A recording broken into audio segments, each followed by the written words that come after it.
ತಮ್ಮೆಲ್ಲರಿಗೂ ಬಾಗಲಕೋಟೆಯಲ್ಲಿರುವಂತಹ ಕುರ್ಗರ್ಸರ್ಸ್ ಎನ್ಯುಎನ್ ಇಂಗ್ಲಿಷ್ ಅಕಾಡೆಮಿಗೆ ಸ್ವಾಗತ. ಜೊತೆಗೆ ತಮ್ಮೆಲ್ಲರಿಗೂ 2022 ಹೊಸ ವರ್ಷದ ಶುಭಾಶಯಗಳು. ನನಗೆ ತಮ್ಮ ಜೊತೆ ಈ ವಿಡಿಯೋದ ಮೂಲಕ ಇಂಗ್ಲಿಷ್ಗೆ ಸಂಬಂಧಪಟ್ಟ ಹಾಗೆ ಕೆಲವು ಅದ್ಭುತವಾದಂಥ ಅತ್ಯಂತ ಉಪಯುಕ್ತವಾದಂಥ ವಿಚಾರಗಳನ್ನು ಹಂಚ್ಕೊಳ್ಳೋಕ್ಕೆ ಬಹಳ ಹೆಮ್ಮೆ ಅನಿಸುತ್ತೆ. ಯಾಕೆಂದರೆ ಈ ವಿಡಿಯೋ ನಿಮ್ಮ ಜೀವನದಲ್ಲಿ ಇಂಗ್ಲಿಷ್ ಕಲೀಲೇಬೇಕು ಅನ್ನೋ ಛಲ ಹೊಂದಿದಂಥ ನಿಮ್ಮ ಜೀವನದಲ್ಲಿ ಖಂಡಿತವಾಗಿಯೂ ಒಂದು ಬದಲಾವಣೆ ತರುತ್ತೆ ಮತ್ತು ನಾವು ಕಲಿಯಬಲ್ಲೆವು ಇಂಗ್ಲಿಷನ್ನು ಕನ್ನಡದ ಮೂಲಕ ಅನ್ನೋ ಭರವಸೆಯನ್ನು ಮೂಡಿಸುತ್ತೆ. ಆದ್ದರಿಂದ ಈ ವಿಡಿಯೋದಲ್ಲಿ ನಾನು ಅತ್ಯಂತ ಆಶಾದಾಯಕ ದೃಷ್ಟಿಕೋನದಿಂದ ಇಂಗ್ಲಿಷನ್ನು ತಮಗೆ ಕಲಿಸುವಂಥ ಪ್ರಯತ್ನ ಮಾಡ್ತಾ ಇದ್ದೀನಿ. ಆದ್ದರಿಂದ ಈ ವಿಡಿಯೋನ ಅಂತ್ಯದವರೆಗೂ ನೋಡಿ. ನಾನು ಈ ವಿಡಿಯೋಕ್ಕೆ ಕೊಟ್ಟಂಥ ಟೈಟಲ್ ಏನಿದೆ ಅಂದರೆ ಇಂಗ್ಲಿಷ್ ಕಲಿಯಲು ಮೊದಲ ಹೆಜ್ಜೆ. ಖಂಡಿತವಾಗಿಯೂ ಇದು ಮೊದಲ ಹೆಜ್ಜೆ ಆಗುತ್ತೆ. ಇದಕ್ಕಿಂತ ಮುಂಚೆ ನಾನು ಸಾಕಷ್ಟು ವಿಡಿಯೋಗಳನ್ನು ಮಾಡಿದ್ದೀನಿ. ಅವೆಲ್ಲವನ್ನು ಈ ವಿಡಿಯೋದ ನಂತರ ನಿಮಗೆ ಪೂರಕವಾಗಿ ಕೆಲಸ ಮಾಡ್ತವೆ. ಆದ್ದರಿಂದ ದಯವಿಟ್ಟು ಹಿಂದಿನ ಎಲ್ಲ ವಿಡಿಯೋಗಳನ್ನು ನೋಡ್ತಾ ಬನ್ನಿ.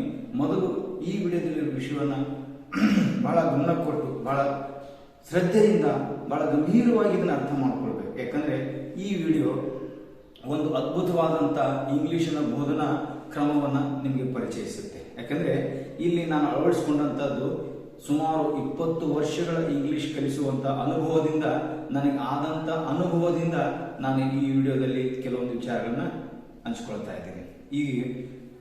ಈ ವಿಡಿಯೋದಲ್ಲಿ ನಾನು ಚರ್ಚೆ ಮಾಡಲಿಕ್ಕೆ ಹೋಗ್ತಿರುವಂಥ ವಿಧಾನ ಇಂಗ್ಲಿಷ್ ಬೋಧನಾ ಕ್ರಮ ಅತ್ಯಂತ ಭಿನ್ನವಾಗಿದೆ. ಸಾಂಪ್ರದಾಯಿಕ ಪದ್ಧತಿಯಿಂದ ಬಹಳಷ್ಟು ಭಿನ್ನವಾಗಿದೆ ಮತ್ತು ಇಂಗ್ಲಿಷನ್ನು ಯಾವುದೇ ಒಂದು ದೃಷ್ಟಿಕೋನದಿಂದ ಯಾವುದೇ ಒಂದು ಸಿದ್ಧಾಂತದಿಂದ ಕಲಿಸಬೇಕು ಅಂತ ಅನೇಕ ಸಿದ್ಧಾಂತಗಳು, ವಾದಗಳು ಮತ್ತು ವಿಧಾನಗಳು ಇವೆ. ಅವೆಲ್ಲವನ್ನು ನಾನು ಪರಿಗಣಿಸಿ ನನ್ನದೇ ಆದಂಥ 20 ವರ್ಷಗಳ ಅಧ್ಯಯನದಲ್ಲಿ 20 ವರ್ಷಗಳ ಇಂಗ್ಲಿಷ್ ಕಲಿಸುವಂಥ ಪ್ರಯತ್ನದಲ್ಲಿ ನನಗಾದಂಥ ಅನುಭವಗಳನ್ನು ನಾನು ಕಂಡುಕೊಂಡಂಥ ಕೆಲವೊಂದು ವಿಚಾರಗಳನ್ನು ತಮ್ಮ ಮುಂದೆ ಇಡ್ತಾ ಇದ್ದೀನಿ. ಖಂಡಿತವಾಗಿಯೂ ನಿಮಗೆ ಈ ವಿಡಿಯೋ ನಿಮ್ಗೆ ಇಂಗ್ಲಿಷ್ ಕಲಿಯಲಿಕ್ಕೆ ಒಂದು ಉತ್ಸಾಹವನ್ನು ಮತ್ತು ಪ್ರೋತ್ಸಾಹವನ್ನು ಒಂದು ಭರವಸೆಯನ್ನು ಮೂಡಿಸುತ್ತೆ ಅನ್ನೋದು ನನ್ನ ವಿಚಾರ. ಮಿತ್ರರೇ, ತಮಗೆಲ್ಲರಿಗೂ ಗೊತ್ತಿರೋ ಹಾಗೆ ಕನ್ನಡ ನಮ್ಮ ಮಾತೃಭಾಷೆ. ಬೇರೆ ಯಾವುದೇ ಭಾಷೆಯನ್ನು ಕಲಿಸಲಿಕ್ಕೆ ನಮಗೆ ಬಹಳಷ್ಟು ಸಹಾಯ ಮಾಡುತ್ತೆ. ಎಷ್ಟೊಂದು ಸಹಾಯ ಮಾಡುತ್ತೆ ಅಂದರೆ ಆ ಪರಕೀಯ ಭಾಷೆಗಳೆಲ್ಲವೂ ನಾವು ಕನ್ನಡದ ಮೂಲಕ ಪ್ರಯತ್ನ ಮಾಡಿದರೆ ನಾವು ಕಲಿಯೋದಷ್ಟೇ ಅಲ್ಲ, ಆ ಪರಕೀಯ ಭಾಷೆಗಳನ್ನು ಕೂಡ ನಾವು ಪ್ರೀತಿಯಿಂದ ಕಾಣೋ ಥರ ನಮಗೆ ಈ ಕನ್ನಡ ಸಹಾಯ ಮಾಡುತ್ತೆ. ಆದ್ದರಿಂದ ಈ ಒಂದು ಪ್ರಯತ್ನ ಒಂದು ವಿನೂತನವಾದ ಪ್ರಯೋಗ. ಆದರೆ ಈ ಪ್ರಯೋಗ ಸಾಕಷ್ಟು ನಾವು ವಿದ್ಯಾರ್ಥಿಗಳ ಮೇಲೆ ಇದನ್ನು ಪ್ರಯೋಗ ಮಾಡಿ ಅದ್ಭುತವಾದ ಯಶಸ್ಸನ್ನು ಕಂಡಿರೋದ್ರಿಂದ ನನಗೆ ಒಂದು ಭರವಸೆ ಮೂಡಿರೋದ್ರಿಂದ ಮತ್ತು 20 ವರ್ಷ ಸುದೀರ್ಘವಾದಂಥ ಇಂಗ್ಲಿಷ್ ಕಲಿಸುವಂಥ ಈ ಅನುಭವದಲ್ಲಿ ಸಾಕಷ್ಟು ವಿದ್ಯಾರ್ಥಿಗಳು ನಮ್ಮಲ್ಲಿ ಸುಮಾರು 1 ವರ್ಷಕ್ಕೆ 3,000 ವಿದ್ಯಾರ್ಥಿಗಳು ಇಂಗ್ಲಿಷ್ ಕಲಿತಾ ಇದ್ದಾರೆ. ಆ ಎಲ್ಲ ವಿದ್ಯಾರ್ಥಿಗಳ ಮುಖದಲ್ಲಿ ನಗು ಕಂಡಿದ್ದೇನೆ. ಆ ನಗು ನನಗೆ ಸಂತೃಪ್ತಿಯನ್ನು ಕೊಂಡಿದೆ. ಆ ಸಂತೃಪ್ತಿ ಮತ್ತು ಯಶಸ್ಸಿನ ಭರವಸೆಯೊಂದಿಗೆ ನಾನು ಈ ವಿಡಿಯೋನ ತಮ್ಮ ಮುಂದೆ ಕೊಡ್ತಾ ಇದ್ದೀನಿ. ದಯವಿಟ್ಟು ಇದನ್ನ ಗಮನ ಕೊಟ್ಟು ಕೇಳಿ.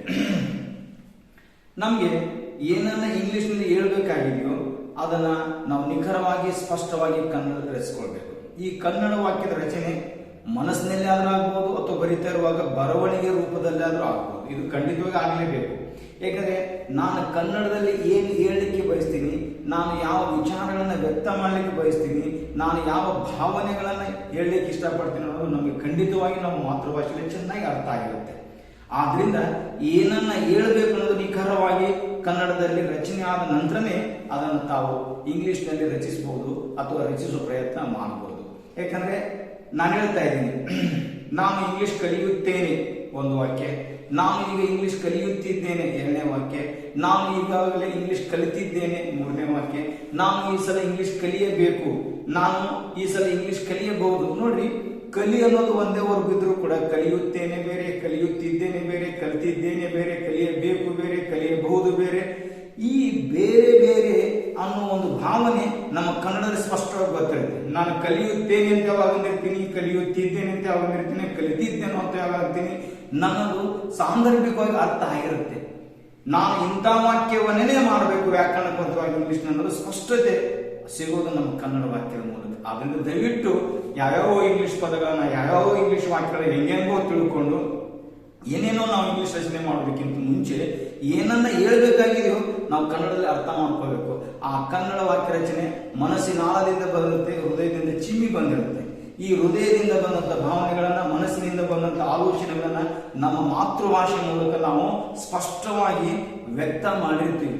ಆ ಸ್ಪಷ್ಟತೆ, ಸರಳತೆ ಮತ್ತು ಮಾತೃಭಾಷೆ ಜೊತೆ ಇರುವಂತಹ ನಮ್ಮ ನಂಟಿನ ಒಂದು ಸ್ವಾತಂತ್ರ್ಯವನ್ನ ನಾವು ಇಂಗ್ಲಿಷ್ ಕಲೀಲಿಕ್ಕೆ, ಪರಕೀಯ ಭಾಷೆಯನ್ನು ಕಲೀಲಿಕ್ಕೆ ಚೆನ್ನಾಗಿ ಬಳಸ್ಕೊಳ್ಳುವಂತ ಪ್ರಯತ್ನ ಮಾಡಬೇಕು. ಆದ್ರಿಂದ ಮೊಟ್ಟ ಮೊದಲ ಬಾರಿ ಹೇಳ್ತಾ ಇದ್ದೀನಿ, ನೀವು ಇದುವರೆಗೆ ಸಾಕಷ್ಟು ಪುಸ್ತಕಗಳನ್ನ, ವ್ಯಾಕರಣದ ಪುಸ್ತಕಗಳನ್ನು ಓದಿರ್ಬೋದು ಅಥವಾ ಸಾಕಷ್ಟು ಕಡೆ ನೀವು ಇಂಗ್ಲಿಷ್ ಕಲಿಯೋ ಪ್ರಯತ್ನ ಮಾಡಿರ್ಬೋದು. ಆದರೆ ಇದು ಬಹುಶಃ ನಿಮ್ಮದು ಮೊದಲಾಗ್ಲಿ ಅಥವಾ ಬೇರೆ ಇದ್ರೆ ಇದು ಕೊನೆಯದಾಗ್ಲಿ ಈ ಪ್ರಯತ್ನ ಅಂತ ನಾನು ಇಷ್ಟಪಟ್ಟು ಹೇಳಲಿಕ್ಕೆ ಬಯಸ್ತೀನಿ. ಯಾಕಂದ್ರೆ ಈ ಹೆಜ್ಜೆ, ಈ ಮೊದಲ ಹೆಜ್ಜೆ ಇಂಗ್ಲಿಷ್ನಲ್ಲಿ ನಾವು ಏನನ್ನ ಕಲಿಬೇಕಂತ ಉದ್ದೇಶ ಹೊಂದಿದೆವೋ ಆ ಹೆಜ್ಜೆ ನಮ್ಮ ಕನಸನ್ನ ಖಂಡಿತವಾಗಿ ನೆರವೇರಿಸುತ್ತೆ. ಅದಕ್ಕೆ ಮೊದಲು ನೆನಪಿಟ್ಕೊಳ್ರಿ, ಇಂಗ್ಲಿಷ್ ಏನನ್ನ ಬರೀಬೇಕಾಗಿದೆಯೋ ಅದನ್ನು ಮೊದಲು ಕನ್ನಡದಲ್ಲಿ ನಾವು ರಚನೆ ಮಾಡ್ಕೋಬೇಕು. ನಿಮ್ಮ ಯಾವುದೇ ಕನ್ನಡ ವಾಕ್ಯ ಇಂಗ್ಲಿಷ್ ಹೋಗೋಕ್ಕಿಂತ ಮುಂಚೆ ಒಂದು ನೆನಪಿಟ್ಕೊಳ್ರಿ, ಆ ಇಂಗ್ಲಿಷ್ ನಲ್ಲಿ ಕೆಲವೊಂದು ಅಂಶಗಳು ನಮಗೆ ಪಕ್ಕ ಮನವರಿಕೆ ಆಗಿರಬೇಕು, ಖಂಡಿತವಾಗಿ ತಿಳ್ಕೊಂಡಿರ್ಬೇಕು. ಯಾಕಂದ್ರೆ ನಿಮಗೆ ಗೊತ್ತಿರೋ ಹಾಗೆ English is a fixed language ಅಂತ. ಇಂಗ್ಲಿಷ್ ವಾಕ್ಯ ರಚನೆಗಳು ಫಿಕ್ಸ್ ಆಗಿರೋದ್ರಿಂದ ಅಲ್ಲಿ ಸೂತ್ರಕ್ಕನುಗುಣವಾಗಿ ಇಂಗ್ಲಿಷ್ ವಾಕ್ಯ ರಚನೆ ಮಾಡೋದು ಬಹಳ ಸುಲಭ. ಆದರೆ ಕಲೀಲಿಕ್ಕೆ ಇಷ್ಟೊಂದು ಸರಳವಾದಂತಹ ಭಾಷೆ ನಮಗೆ ಯಾಕೆ ಇಷ್ಟು ಕಠಿಣ ಅನಿಸ್ತಾ ಇದೆ ಈ ಇಂಗ್ಲಿಷ್ ಭಾಷೆ ಅಂತ ತಮಗೆ ಆಗಾಗ ಒಂದು ಪ್ರಶ್ನೆ ಕಾಣಿರ್ಬೋದು. ಜಗತ್ತಿನಾದ್ಯಂತ ಸುಮಾರು 150 ದೇಶಗಳಲ್ಲಿ ಇಂಗ್ಲಿಷ್ ಅನ್ನು ಕಲಿತಾರೆ, ಮಾತಾಡ್ತಾರೆ, ಬಳಸ್ತಾರೆ. ಯಾಕೆಂದ್ರೆ ಅದು ಕಲೀಲಿಕ್ಕೆ ಅತ್ಯಂತ ಸರಳವಾದ ಭಾಷೆ. ಇವತ್ತು ಜಗತ್ತಿನಲ್ಲಿ ಅತ್ಯಂತ ಸರಳವಾದ ಭಾಷೆ, ಕಲೀಲಿಕ್ಕೆ ಅತ್ಯಂತ ಸರಳವಾದ ಭಾಷೆ ಅಂದ್ರೆ ಇಂಗ್ಲಿಷ್. ಆದ್ರೆ ದುರದೃಷ್ಟವಶಾತ್ ಎಷ್ಟೋ ವಿದ್ಯಾರ್ಥಿಗಳಿಗೆ, ಅದು ಗ್ರಾಮೀಣ ಭಾಗದಲ್ಲಿರಲಿ, ಪಟ್ಟಣ ಪ್ರದೇಶಗಳಿರಲಿ, ಈ ಇಂಗ್ಲಿಷ್ ಅನ್ನೋದು ಕಬ್ಬಿಣದ ಕಡಲೆ ಆಗಿಬಿಟ್ಟಿದೆ. ಯಾಕಂದ್ರೆ ನಮ್ಮ ಮಾತೃಭಾಷೆಯ ಸಹಾಯವನ್ನು ನಾವು ಪಡ್ಕೊಳ್ತಾ ಇಲ್ಲ. ಯಾವಾಗ ನಾವು ಮಾತೃಭಾಷೆಯನ್ನ ಸಹಾಯ ಪಡ್ಕೊಳ್ತೀವೋ ಆ ಮಾತೃಭಾಷೆಯ ಮೂಲಕ ಪರಕೀಯ ಭಾಷೆ, ಅದು ಇಂಗ್ಲಿಷ್ ಇರ್ಬೋದು, ಇನ್ಯಾವುದೋ ಭಾಷೆ ಇರ್ಬೋದು, ಅಂತಾರಾಷ್ಟ್ರೀಯ ಭಾಷೆ ಇರ್ಬೋದು, ಖಂಡಿತವಾಗಿ ಕಲಿಬಹುದು, ಸಂತೋಷದಿಂದ ಕಲಿಬಹುದು. ನಾನು ಕಲಿತಾ ಇದ್ದೇನೆ, ಕಷ್ಟಪಡ್ತಾನೆ ಅನ್ನೋ ಒಂದು ಅರಿವು ಇಲ್ಲದೇನೆ ನಾವು ಆರಾಮಾಗಿ ಕಲಿಬಹುದು. ಅದಕ್ಕೆ ನೆನಪಿಟ್ಕೊಳ್ರಿ, ಮೊದಲು ಇಂಗ್ಲಿಷ್ ನಲ್ಲಿ ನಾನು ಏನನ್ನ ಬರೀಬೇಕಂತೀನಿ ಅದು ನೀವು ಕನ್ನಡದಲ್ಲಿ ರಚನೆ ಮಾಡ್ಕೊಂಡಿರ್ಬೇಕು. ನಂತರ ಕನ್ನಡದಿಂದ ಇಂಗ್ಲಿಷ್ ಹೋಗೋಕ್ಕಿಂತ ಮುಂಚೆ ಅಲ್ಲಿ 3 ಪದಗಳನ್ನು ಸ್ಪಷ್ಟವಾಗಿ ಬಿಡಿಸ್ಕೋಬೇಕು. ಎಂಥ ಕನ್ನಡ ವಾಕ್ಯ ಅದು ಬರೆಯಬೇಕು, ಅಲ್ಲಿ 3 ಪದಗಳನ್ನು ಸ್ಪಷ್ಟವಾಗಿ ಬಿಡಿಸ್ಕೋಬೇಕು. ಒಂದೇದು ವರ್ಬ್ ಅಂತೀವಿ. ವರ್ಬ್ ಅಂದ್ರೆ ತಮ್ಗೆ ಗೊತ್ತಿದೆ, ಕ್ರಿಯಾಪದ, ಕೆಲಸವನ್ನ ಸೂಚಿಸುವಂತ ಪದ. ನೀವು ಯಾವುದೇ ವಾಕ್ಯ ರಚನೆ ಮಾಡ್ರಿ, ಆ ಕ್ರಿಯಾಪದವನ್ನು ಗುಣಿಸೋದು ಮಾತ್ರ ಮೊದಲು ಮಾಡಬೇಕು. ಖಂಡಿತವಾಗಿ ನೀವು ವರ್ಬ್ ಅನ್ನು ಕಂಡುಕೊಳ್ಳೇಬೇಕು. ಇವತ್ತಿನ ಈ ವಿಡಿಯೋದಲ್ಲಿ ನಾನು ಕ್ರಿಯೆಯನ್ನು ಸೂಚಿಸುವಂತ ಪದಗಳಿಂದ ಪ್ರಾರಂಭವಾದ ಅಥವಾ ಪದಗಳನ್ನ ಒಳಗೊಂಡಂತ ವಾಕ್ಯಗಳನ್ನು ಮಾತ್ರ ಚರ್ಚೆ ಮಾಡ್ತಾ ಇದ್ದೀನಿ. ಆದ್ರಿಂದ ನಿಮಗೆ ಯಾವುದೇ ಕನ್ನಡ ವಾಕ್ಯ ಇಂಗ್ಲಿಷಕ್ಕೆ ಹೋಗುವ ಮುಂಚೆ ಅದರಲ್ಲಿ ಮೊದಲು ವರ್ಬ್ ಅನ್ನ ಕಂಡುಹಿಡ್ಕೋಬೇಕು. ವರ್ಬ್ ಅಂದ್ರೆ ಕ್ರಿಯಾಪದ, ಗ್ರಾಂಥಿಕವಾಗಿ ಮಾತಾಡೋದು. ಅದು ನಾನು ಆಡು ಕನ್ನಡದಲ್ಲಿ ಹೇಳಲಿಕ್ಕೆ ಇಷ್ಟಪಡ್ತೀನಿ. ಕೆಲಸವನ್ನು ಸೂಚಿಸುವಂತ ಪದ ಯಾವುದು ಮೊದಲು ಕಂಡುಹಿಡ್ಕೋಬೇಕು. ನೀವು ವಾಕ್ಯವನ್ನ, ಕನ್ನಡ ವಾಕ್ಯವನ್ನು ರಚಿಸಿದ ಮೇಲೆ ಈ ವಾಕ್ಯದಲ್ಲಿ ಕ್ರಿಯೆ ಯಾವುದಿದೆ, ಕೆಲಸವನ್ನ ಸೂಚಿಸುವಂತ ಪದ ಯಾವುದಿದೆ ಅಂತ ಮೊದಲು ಕಂಡುಕೋಬೇಕು. ಇದು ದಯವಿಟ್ಟು ಅರ್ಥ ಮಾಡ್ಕೋಬೇಕು. ಮೊದಲಿಗೆ ನಾವು ಕ್ರಿಯಾಪದವನ್ನೇ ಕಂಡುಹಿಡಿಬೇಕು, ಉಳಿದ ಶಬ್ದಗಳು ನಂತರದಲ್ಲಿ ವಿಚಾರ ಮಾಡೋಣ. ಅದಕ್ಕೆ ಈಗ ಉದಾಹರಣೆಗೆ ಒಂದೊಂದೊಂದು ವಾಕ್ಯಗಳನ್ನು ತಗೋಣ. ನಾನು ಈ ಸಲ ಇಂಗ್ಲಿಷ್ ಕಲಿಯುತ್ತೇನೆ. ಇದು ಒಂದು ವಾಕ್ಯ, ನಾನು ಇಂಗ್ಲಿಷ್ ಹೇಳ್ಬೇಕಾಗಿದೆ. ಆದ್ರೆ ಇಂಗ್ಲಿಷ್ ನಲ್ಲಿ ಹೇಳೋಕ್ಕಿಂತ ಮುಂಚೆ, ಇಂಗ್ಲಿಷ್ ನಲ್ಲಿ ಆ ವಾಕ್ಯವನ್ನು ರಚಿಸೋಕ್ಕೂ ಮುಂಚೆ ಈ ಕನ್ನಡ ವಾಕ್ಯದಲ್ಲಿ ಮೊದಲು ಮೇನ್ ವರ್ಬ್ ಗೊತ್ತಿರಬೇಕು, ಅಂದ್ರೆ ವರ್ಬ್ ಗೊತ್ತಿರಬೇಕು. ಇಲ್ಲಿ ವರ್ಬ್ ಅಂದ್ರೆ ಕ್ರಿಯೆಯನ್ನು ಸೂಚಿಸುವಂತ ಪದ, ಈ ಕ್ರಿಯಾಪದ ಕೆಲಸವನ್ನು ಸೂಚಿಸುವಂತ ಪದ ಯಾವುದಿಲ್ಲಿ. ಈಗ ನೀವು ಒಂದು ವಾಕ್ಯವನ್ನ ಹಿಡ್ಕೊಂಡು ಈ ವಾಕ್ಯದಲ್ಲಿ ಯಾವ ಕೆಲಸ ಇದೆ ಅಂತ ಮನುಷ್ಯರು ಪ್ರಶ್ನೆ ಮಾಡ್ಕೋಬೇಕು, ಯಾವ ಕ್ರಿಯೆ ಐತಿ ನೆನ್ಪು ಮಾಡ್ಕೊಂಡು. ಇಲ್ಲಿ ಯಾವ ಕೆಲಸ ಐತಿ, ಕಲಿಯುವ ಕೆಲಸ ಐತಿ. ಅದಕ್ಕೆ ಕಲಿಯುತ್ತೇನೆ ಅನ್ನೋದೇನಾಗುತ್ತೆ, ವರ್ಬ್ ಆಗುತ್ತೆ. ಇದು ನೆನಪಿಟ್ಕೋಬೇಕು. ಈ ರೀತಿ ಮೊದಲು ಕನ್ನಡ ವಾಕ್ಯದಲ್ಲಿ ವರ್ಬ್ ಅನ್ನ ಕಂಡುಹಿಡಿಬೇಕು, ವರ್ಬ್ ಅನ್ನ ಕಂಡುಹಿಡಿಬೇಕು, ವರ್ಬ್ ಅನ್ನ ಕಂಡುಹಿಡಬೇಕು. ಇದು ಸಾಂಪ್ರದಾಯಿಕ ಶೈಲಿಯಿಂದ ಭಿನ್ನವಾದ ಶೈಲಿಯಲ್ಲಿ ನಾನು ನಿಮ್ಗೆ ಇಂಗ್ಲಿಷ್ ಕಲಿಸೋ ಪ್ರಯತ್ನ ಮಾಡ್ತಾ ಇದ್ದೀನಿ. ದಯವಿಟ್ಟು ಇದನ್ನು ಗಂಭೀರವಾಗಿ ತಗೊಳ್ಳಿ, ಇದನ್ನ ಅರ್ಥ ಮಾಡ್ಕೊಳ್ಳಿ. ಇವತ್ತು ಹೇಳಲು ಕೆಲವೊಂದು ಶಬ್ದಗಳು, ವಾಕ್ಯಗಳು ನಿಮಗೆ ತಿಳಿತಾ ಇವೆ ಅನಿಸಿದ್ರು ಕೂಡ ಸೂಕ್ಷ್ಮವಾಗಿ ಗಮನಿಸ್ತಾ ಹೋಗ್ಬೇಕು. ಅಂದಾಗ ಮಾತ್ರ ಈ ಮೊದಲ ಹೆಜ್ಜೆ ನಿಮಗೆ ಮುಂದೆ ಇಂಗ್ಲಿಷ್ ಕಲಿಯಲಿಕ್ಕೆ ಬಹಳಷ್ಟು ಸಹಾಯ ಮಾಡುತ್ತೆ. ಇಲ್ಲಿ ಯಾವ ಕೆಲಸ ಐತಿ, ಕಲಿಯುವ ಕೆಲಸ. ಕಲಿಯೋದು ಕೂಡ ಒಂದು ಕ್ರಿಯೆ, ಕಲಿಯೋದು ಕೂಡ ಒಂದು ಕೆಲಸ. ಅದಕ್ಕೆ ಕಲಿಯುತ್ತೇನೆ ವರ್ಬ್. ನಾವು ಮೊದಲು ಕಂಡುಹಿಡ್ಕೊಳ್ಬೇಕು, ಇದು ವರ್ಬ್ ಬನ್ನಿ. ಇನ್ನು ಎರಡನೇ ವಾಕ್ಯದ ನೋಡೋಣ. ಈ ಸಲ ಇಂಗ್ಲಿಷ್ ಕಲಿಯುತ್ತೇನೆ ನಾನು. ಇಲ್ಲಿ ಯಾವ ಕ್ರಿಯೆ ಇದೆ? ಕಲಿಯುವ ಕ್ರಿಯೆ. ಅದಕ್ಕೆ ಕಲಿಯುತ್ತೇನೆ ಅನ್ನೋದು ವರ್ಬ್. ನೋಡಿ, ಕನ್ನಡದಲ್ಲಿ ಮೊದಲ ವಾಕ್ಯದಲ್ಲಿ ವರ್ಬ್ ಎಲ್ಲಿ ಬಂತು? ಕೊನೆಗೆ ಬಂದಿದೆ. ಈ ಎರಡನೇ ವಾಕ್ಯದಲ್ಲಿ ಬಂದಿದೆ, ಮಧ್ಯದಲ್ಲಿ ಬಂದಿದೆ. ಇನ್ನೊಂದು ವಾಕ್ಯ ನೋಡೋಣ. ಕಲಿಯುತ್ತೇನೆ ನಾನು ಈ ಸಲ ಇಂಗ್ಲಿಷ್ ಅನ್ನು. ಇಲ್ಲಿ ಯಾವುದಿದೆ ವರ್ಬ್? ಖಂಡಿತವಾಗಿ ನಿಮ್ಮ ಊಹೆ ಸರಿಯಾಗಿದೆ. ಅಂದ್ರೆ ನಾನು ನಿಮ್ಗೆ ಹೇಳ್ತಾ ಇರೋದು ಏನಂದ್ರೆ, ನಾನು ನಿಮಗೆ ಮನವರಿಕೆ ಮಾಡಲಿಕ್ಕೆ ಪ್ರಯತ್ನ ಮಾಡ್ತಾ ಇರೋದು ಏನಂದ್ರೆ, ಕನ್ನಡ ವಾಕ್ಯದಲ್ಲಿ ವರ್ಬ್ ಅಂದ್ರೆ ಕ್ರಿಯೆಯನ್ನ ಸೂಚಿಸುವ ಪದ ಎಲ್ಲಾದ್ರೂ ಬರಬಹುದು. ಎಲ್ಲಿ ಬಂದು ವರ್ಬ್ ಅದನ್ನು ಚೆನ್ನಾಗಿ ಗೊತ್ತಿರ್ಬೇಕು. ಇದು ನೆನ್ಪಿಟ್ಕೊಳ್ಳಿ, ದಯವಿಟ್ಟು ನೆನ್ಪಿಟ್ಕೊಳ್ಳಿ. ವರ್ಬ್ ಕಂಡುಹಿಡ್ಕೊಳ್ಳಾರ್ದೇ, ವರ್ಬ್ ಅನ್ನ ಗುರುತಿಸಲಾರ್ದೆ ನೀವು ಇಂಗ್ಲಿಷ್ ವಾಕ್ಯಗಳನ್ನು ದಯವಿಟ್ಟು ರಚನೆ ಮಾಡ್ಕೊಳ್ಬೇಡಿ. ಈಗ ನೋಡಿ, ನಾನು ಹೇಳ್ತಾ ಇದ್ದೀನಿ, ನಾವು ಕನ್ನಡ ವಾಕ್ಯದಲ್ಲಿ ಪದಗಳು ಎಲ್ಲಾದ್ರೂ ಇಡಬಹುದು. ಈ ಫಾರ್ ಎಕ್ಸಾಂಪಲ್ ವರ್ಬ್ ಹೇಳಿದಿನ, ವರ್ಬ್ ನಮ್ಮ ಕನ್ನಡ ವಾಕ್ಯದ ಕೊನೆಗೂ ಬರಬಹುದು, ಮಧ್ಯದಲ್ಲಿ ಬರಬಹುದು, ಪ್ರಾರಂಭದಲ್ಲಿ. ನಾವು ಆಡು ಕಾಂಡ, ಗ್ರಾಂಥಿ ಕಾಂಡ ಅಂತಿರ್ತೀವಿ. ನೋಡಿ, ಕಲಿತೀನಿ ಈ ಸಲ ನಾ ಇಂಗ್ಲಿಷ್, ಕಲಿತೀನಿ ವರ್ಬ್. ಯಾಕೆ? ಕಲಿಯೋದು ಒಂದು ಕ್ರಿಯೆ, ಕೆಲಸವನ್ನು ಸೂಚಿಸುವ ಪದ. ಅದಕ್ಕೆ ನೆನ್ಪಿಟ್ಕೊಳ್ರಿ, ಕನ್ನಡ ವಾಕ್ಯದಲ್ಲಿ ನೀವು ಸಹಜವಾಗಿ ಬರೆದಂತಹ ವಾಕ್ಯದಲ್ಲಿ ಮೊದಲು ವರ್ಬ್ ಕಂಡು ಹಿಡ್ಕೋಬೇಕು. ಅದು ಗ್ರಾಂಥಿಕ ಕನ್ನಡ ಇರಲಿ ಅಥವಾ ಆಡು ಕನ್ನಡ ಇರಲಿ, ಯಾವುದೇ ಕನ್ನಡ ಇದ್ರು ಆ ಕನ್ನಡ ವಾಕ್ಯದಲ್ಲಿ ಮೊದಲು ವರ್ಬ್ ಕಂಡು ಹಿಡ್ಕೋ. ಆ ನಂತರ ರವಿ ನಿನ್ನೆ ಬೆಂಗಳೂರಿಗೆ ಹೋದನು. ಇದ್ರೊಳಗೆ ವರ್ಬ್ ಯಾವುದು? Yes, you are right. ಹೋದನು. ಯಾಕೆ ಹೋದನು? ಒಂದು ಕ್ರಿಯೆ. ಹೋಗುವುದು ಒಂದು ಕ್ರಿಯೆ. ಅದಕ್ಕೆ ಹೋದನು ಏನಾಯ್ತು? ಇಲ್ಲಿ ವರ್ಬ್ ಆಯ್ತು. ನಿಮ್ಮ ಊಹೆ ಚೆನ್ನಾಗಿದೆ. ಈಗ ನಾವೆಲ್ಲರೂ ಇಂಗ್ಲಿಷ್ ಕಲಿಯುತ್ತಿದ್ದೇವೆ. ಇಲ್ಲಿ ಯಾವುದಿದೆ? ಎಸ್, ಕಲಿಯುವ ಕ್ರಿಯೆ ಇದೆ. ಅದು ಕಲಿಯುತ್ತಿದ್ದೇವೆ. ಈ ಕಲಿಯುತ್ತಿದ್ದೆ ಅನ್ನೋದು ಕೊನೆಗೆ ಬಂದಿರೋದು ವರ್ಬ್ ಅಥವಾ ಕ್ರಿಯೆಯನ್ನು ಸೂಚಿಸ್ತಾ ಇದೆ ಅಂತ ವರ್ಬ್? ಎಸ್, ಕಲಿಯುವುದು ಒಂದು ಕ್ರಿಯೆ. ಆದ್ರಿಂದ ಕಲಿಯುತ್ತಿದ್ದೇವೆ ಈ ವಾಕ್ಯದಲ್ಲಿ ನಾವು ವರ್ಬ್ ಅಂದ್ರೆ ಕ್ರಿಯೆಯನ್ನ ಸೂಚಿಸುವಂತ ಕ್ರಿಯಾಪದ. ಮುಂದೆ ನೋಡೋಣ. ರವಿ ಮತ್ತು ಸುಮಾ ಇಂದು ಬೆಂಗಳೂರಿಗೆ ಹೋಗಿದ್ದಾರೆ. ಇದರ ಯಾವ ವರ್ಬ್? ಹೋಗಿದ್ದಾರೆ. ಏಕೆ? ಹೋಗುವುದು ಒಂದು ಕ್ರಿಯೆ. ಸರಿ, ನಿನ್ನ ನಾಯಿ ಜನರಿಗೆ ಕಚ್ಚುತ್ತದೆ. ಇದರೊಳಗೆ ವರ್ಬ್ ಅಂದ್ರೆ ಕಚ್ಚುತ್ತದೆ. ವಿಶೇಷವಾಗಿ ಸಾಮಾನ್ಯವಾಗಿ ಅಂದ್ರೂ ಪರವಾಗಿಲ್ಲ, ಕನ್ನಡದಲ್ಲಿ ಕೊನೆಗೇನೆ ಬರ್ತಿರ್ತೈತೆ. ಆದ್ರೆ ನೀವು ಆಡು ಕನ್ನಡದಲ್ಲಿ ಮಾತಾಡುವಾಗ, ಬರೆಯುವಾಗ ಎಲ್ಲೆಲ್ಲೋ ಏನೇನೋ ಬಳಸ್ತಿರ್ತೀರಿ. ನಮ್ಮ ವಾಕ್ಯ ರಚನೆಯಲ್ಲಿ ಪದಗಳು ಇಲ್ಲೇ ಬರ್ಬೇಕಂತ ಫಿಕ್ಸ್ ಆದ ಸ್ಥಳ ಇಲ್ಲ. ಅದು ಇಂಗ್ಲಿಷ್ ನಲ್ಲಿ ಫಿಕ್ಸ್ ಆಗಿರೋದ್ರಿಂದ ನಮ್ಮ ಯಾವ ಪದ ಏನಿದೆ ಅನ್ನೋದು ನಾವು ಮಂದಟ್ಟು ಮಾಡ್ಕೊಳ್ಬೇಕು. ಅದಕ್ಕೆ ಕಚ್ಚುತ್ತದೆ ವರ್ಬ್. ಯಾಕೆ? ಕಚ್ಚುವುದು ಕೂಡ ಒಂದು ಕ್ರಿಯೆ. ಕಚ್ಚುತ್ತದೆ, ಕಚ್ಚೋದು ಒಂದು ಕ್ರಿಯೆ. ಏನ್ ಮಾಡ್ತೇವೆ ನಾಯಿ? ಕಡಿತ್ರಿ, ಕಡಿಯೋದು ಒಂದು ಕ್ರಿಯೆ. ಅದಕ್ಕೆ ಕಚ್ಚುತ್ತದೆ ವರ್ಬ್. ನನಗೆ ಆ ಮೇಜು ಬಡಿಯಿತು ಅಂತಿರ್ತಾಳೆ. ಆ ಟೇಬಲ್ ಬಡಿತು ನೋಡಿ, ನನಗೆ ಬಡಿತು. ಏನಿದು? ಬಡಿಯೋದು ಒಂದು ಕ್ರಿಯೆ. ಅದಕ್ಕೆ ಬಡಿಯಿತು ವರ್ಬ್. ದಯವಿಟ್ಟು ಅರ್ಥ ಮಾಡ್ಕೊಳ್ರಿ. ಬಹಳ ಉನ್ನತ ಮಟ್ಟದ ಅತ್ಯಂತ ಪರಿಣಾಮಕಾರಿಯಾದಂತ ಉಪಯುಕ್ತವಾದಂತ ಇಂಗ್ಲಿಷ್ ಗ್ರಾಮರ್ನ ಪ್ರಾರಂಭ ಮಾಡ್ತಿರೋದು ತಮಗೆ ಬಹುಶಃ ಇದೇನಪ್ಪ ಬಹಳ ಸರಳ ಇದೆ, ಇಂಥವು ಯಾಕೆ ಮಾಡೋದು, ನಾವು ಇಂಗ್ಲಿಷ್ ಕಲಿಬೇಕಾಗಿದೆ, ಕನ್ನಡ ಯಾಕೆ ಬೇಕು ಅಂತ ಏನಾದ್ರೂ ಅಸಡ್ಡೆ ತೋರಿಸಿದ್ರೆ ದಯವಿಟ್ಟು ಅದನ್ನು ತೆರೆದಿರಿ. ಇವತ್ತಿನ ಈ ಕನ್ನಡ ವಾಕ್ಯಗಳು ಖಂಡಿತವಾಗಿಯೂ ನಿಮ್ಗೆ ಇಂಗ್ಲಿಷ್ ಅನ್ನ ಕಲಿಸ್ತವೆ. ನೋಡೋಣ. ನಮಗೆ ಈ ಪುಸ್ತಕ ಬಹಳಷ್ಟು ಜ್ಞಾನವನ್ನು ಕೊಟ್ಟಿದೆ. ಇದ್ರೊಳಗೆ ವರ್ಬ್ ಯಾವುದು? ಎಸ್, ಕೊಟ್ಟಿದೆ ವರ್ಬ್. ಯಾಕೆ? ಕೊನೆಗೆ ಬಂದಿಲ್ಲ, ಅದಕ್ಕೇನು ಇಲ್ಲ. ಕೊಡುವುದು ಒಂದು ಕ್ರಿಯೆ. ಕೊಡು, ತೆಗೆದುಕೋ, ಬಾ, ಕುಳಿತುಕೋ, ಓದು, ಬರೆ, ಇವೆಲ್ಲ ಕ್ರಿಯೆಯನ್ನು ಸೂಚಿಸುವಂತ ಪದಗಳು. ಅದಕ್ಕೆ ಕೊಟ್ಟಿದೆ ವರ್ಬ್. ನಿನ್ನೆ ಭಾರತ ಪಂದ್ಯವನ್ನು ಗೆದ್ದಿತ್ತು. ಇದರೊಳಗೆ ವರ್ಬ್ ಯಾವ್ದು? ಗೆದ್ದಿತ್ತು. ಗೆಲ್ಲೋದು ಕೂಡ ಒಂದು ಕ್ರಿಯೆ. ಸರಿ. ಆಕಾಶದಲ್ಲಿ ಸಂತೋಷದಿಂದ ಹಾರಾಡುತ್ತಿವೆ ಎರಡು ಚಿಕ್ಕ ಪಕ್ಷಿಗಳು. ಈಗ ಬರ್ದಿಲ್ಲ, ಈಗ ರಚನೆ ಮಾಡ್ಕೊಂಡಿದ್ವಿ. ಇದನ್ನ ಇಂಗ್ಲಿಷ್ಗೆ ಹೋಗಬೇಕಾಗಿದೆ. ಅದಕ್ಕಿಂತ ಮುಂಚೆ ಇಂಗ್ಲಿಷ್ ರಚನೆ ಆಗೋದಕ್ಕಿಂತ ಮುಂಚೆ ಏನು ಗೊತ್ತಿರಬೇಕು? ಕನ್ನಡ ವಾಕ್ಯದಲ್ಲಿ ವರ್ಬ್ ಗೊತ್ತಿರಬೇಕು. ಇದರ ವರ್ಬ್ ಯಾವ್ದು? ಚಿಕ್ಕ ಪಕ್ಷಿಗಳು. ಯಾವ ಪಕ್ಷಿಗಳು? ಅಲ್ಲ. ಯಾಕೆ? ಪಕ್ಷಿಗಳು ಕ್ರಿಯೆ ಇಲ್ಲ. ಓಹೋ, ಕ್ರಿಯೆ ಯಾವುದು? ಹಾರಾಡುತ್ತಿವೆ. ಓಕೆ, ಈಗ ಗೊತ್ತಿದೆ, ಹಾರಾಡುತ್ತಿವೆ ವರ್ಬ್. ಯಾಕೆ? ಹಾರಾಡುವುದು ಒಂದು ಕ್ರಿಯೆ. ಈ ರೀತಿ ಕ್ರಿಯೆ ಯಾವುದು, ಕ್ರಿಯೆ ಯಾವುದು ಅಲ್ಲ ಪಕ್ಕಾ ಗೊತ್ತಿರಬೇಕು. ಎಷ್ಟೋ ವಿದ್ಯಾರ್ಥಿಗಳಿಗೆ ನಾನು ಇಂಗ್ಲಿಷ್ ಕಲಿಸೋದು ಗಮನಿಸಿದ್ದೀನಿ, ಅದು ಮಾರ್ಕ್ ಮಾಡ್ತಾರೆ ವರ್ಬ್ ಅಂತೇಳಿ. ಅದು ಸುಮ್ಮನೆ ಯಾಕೋ ಮಾಡಿರ್ತಾರೆ, ಯಾಕೆ ವರ್ಬ್ ಗೊತ್ತಿರೋದ್ರೆ ಸುಮ್ಮನೆ ಮಾರ್ಕ್ ಮಾಡ್ತಿರ್ತಾರೆ. ಅದಕ್ಕೆ ನೀವು ವರ್ಬ್ ಅಂತ ಮಾರ್ಕ್ ಮಾಡೋಕ್ಕಿಂತ ಮುಂಚೆ ಈ ವಾಕ್ಯದಲ್ಲಿ ಯಾವ ಕ್ರಿಯೆ ಇದೆ, ಯಾವ ಕೆಲಸ ಇದೆ ಅಂತ ಪ್ರಶ್ನೆ ಮಾಡ್ಕೋಬೇಕು.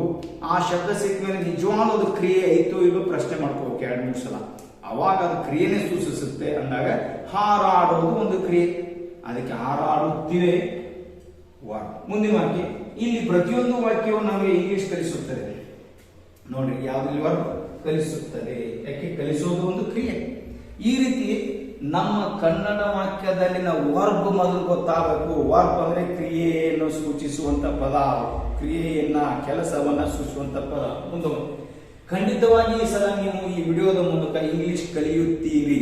ವರ್ಬ್ ಆದ್ರೆ ಎಸ್ ಕಲಿಯುತ್ತೀರಿ. ಯಾಕೆ ಕೊನೆಗೆ ಬಂದಿಲ್ಲ ಅದಕ್ಕೆ ಅಲ್ಲ, ಕಲಿಯೋದು ಒಂದು ಕ್ರಿಯೆ. ಅದಕ್ಕೆ ಈ ಕಲಿಯೋ ಪದ ಬಹಳಷ್ಟು ಸಲ ರಿಪೀಟ್ ಮಾಡ್ತಾ ಇದ್ದೀನಿ ಉದ್ದೇಶಪೂರ್ವಕವಾಗಿ. ಯಾಕೆ ಅನ್ನೋದು ಮುಂದಿನ ವಿಡಿಯೋದಲ್ಲಿ ನಿಮಗೆ ಸ್ಪಷ್ಟ ಆಗುತ್ತೆ. ರವಿಯ ಗೆಳೆಯನು ಈ ಸಲ ಮೊದಲ ಬಹುಮಾನವನ್ನು ಗೆದ್ದಿದ್ದಾನೆ. ಇದರ ವರ್ಬ್ ಆದ್ರೆ ಗೆದ್ದಿದ್ದಾನೆ. ಯಾಕೆ ಗೆಲ್ಲೋದು ಕೂಡ ಒಂದು ಕ್ರಿಯೆ. ಎಸ್, ಈ ರೀತಿ ಮೊದಲು ನಮ್ಮ ಕಣ್ಣು ವರ್ಬನ್ನು ಹುಡುಕಾಡಬೇಕು. ಕನ್ನಡದಲ್ಲಿ ವರ್ಬನ್ನು ಹುಡುಕಾಡಬೇಕು. ವರ್ಬ್ ಸಿಕ್ಕರೆ ಏನೆಲ್ಲ ವಿಷಯಗಳು ಹೊರಗಡೆ ಬರ್ತಾವ ನಾನು ನಂತರದಲ್ಲಿ ಹೇಳ್ತಾ ಹೋಗ್ತೇನೆ. ನನಗೆ ಈ ಪ್ರಶ್ನೆಯನ್ನು ಅನೇಕ ಬುದ್ಧಿವಂತ ವಿದ್ಯಾರ್ಥಿ ಕೇಳಿದ್ದಾರೆ. ಯಾವ ಕ್ರಿಯೆ ಇದೆ ಇಲ್ಲಿ? ಕೇಳುವ ಕ್ರಿಯೆ ಇದೆ. ಅದಕ್ಕೆ ಕೇಳಿದ್ದಾರೆ. ಏನಿದು? ವರ್ಬ್. ಅದು ನಾವು ಬೇಕಾದಂಗೆ ಬರೀತೇವೆ.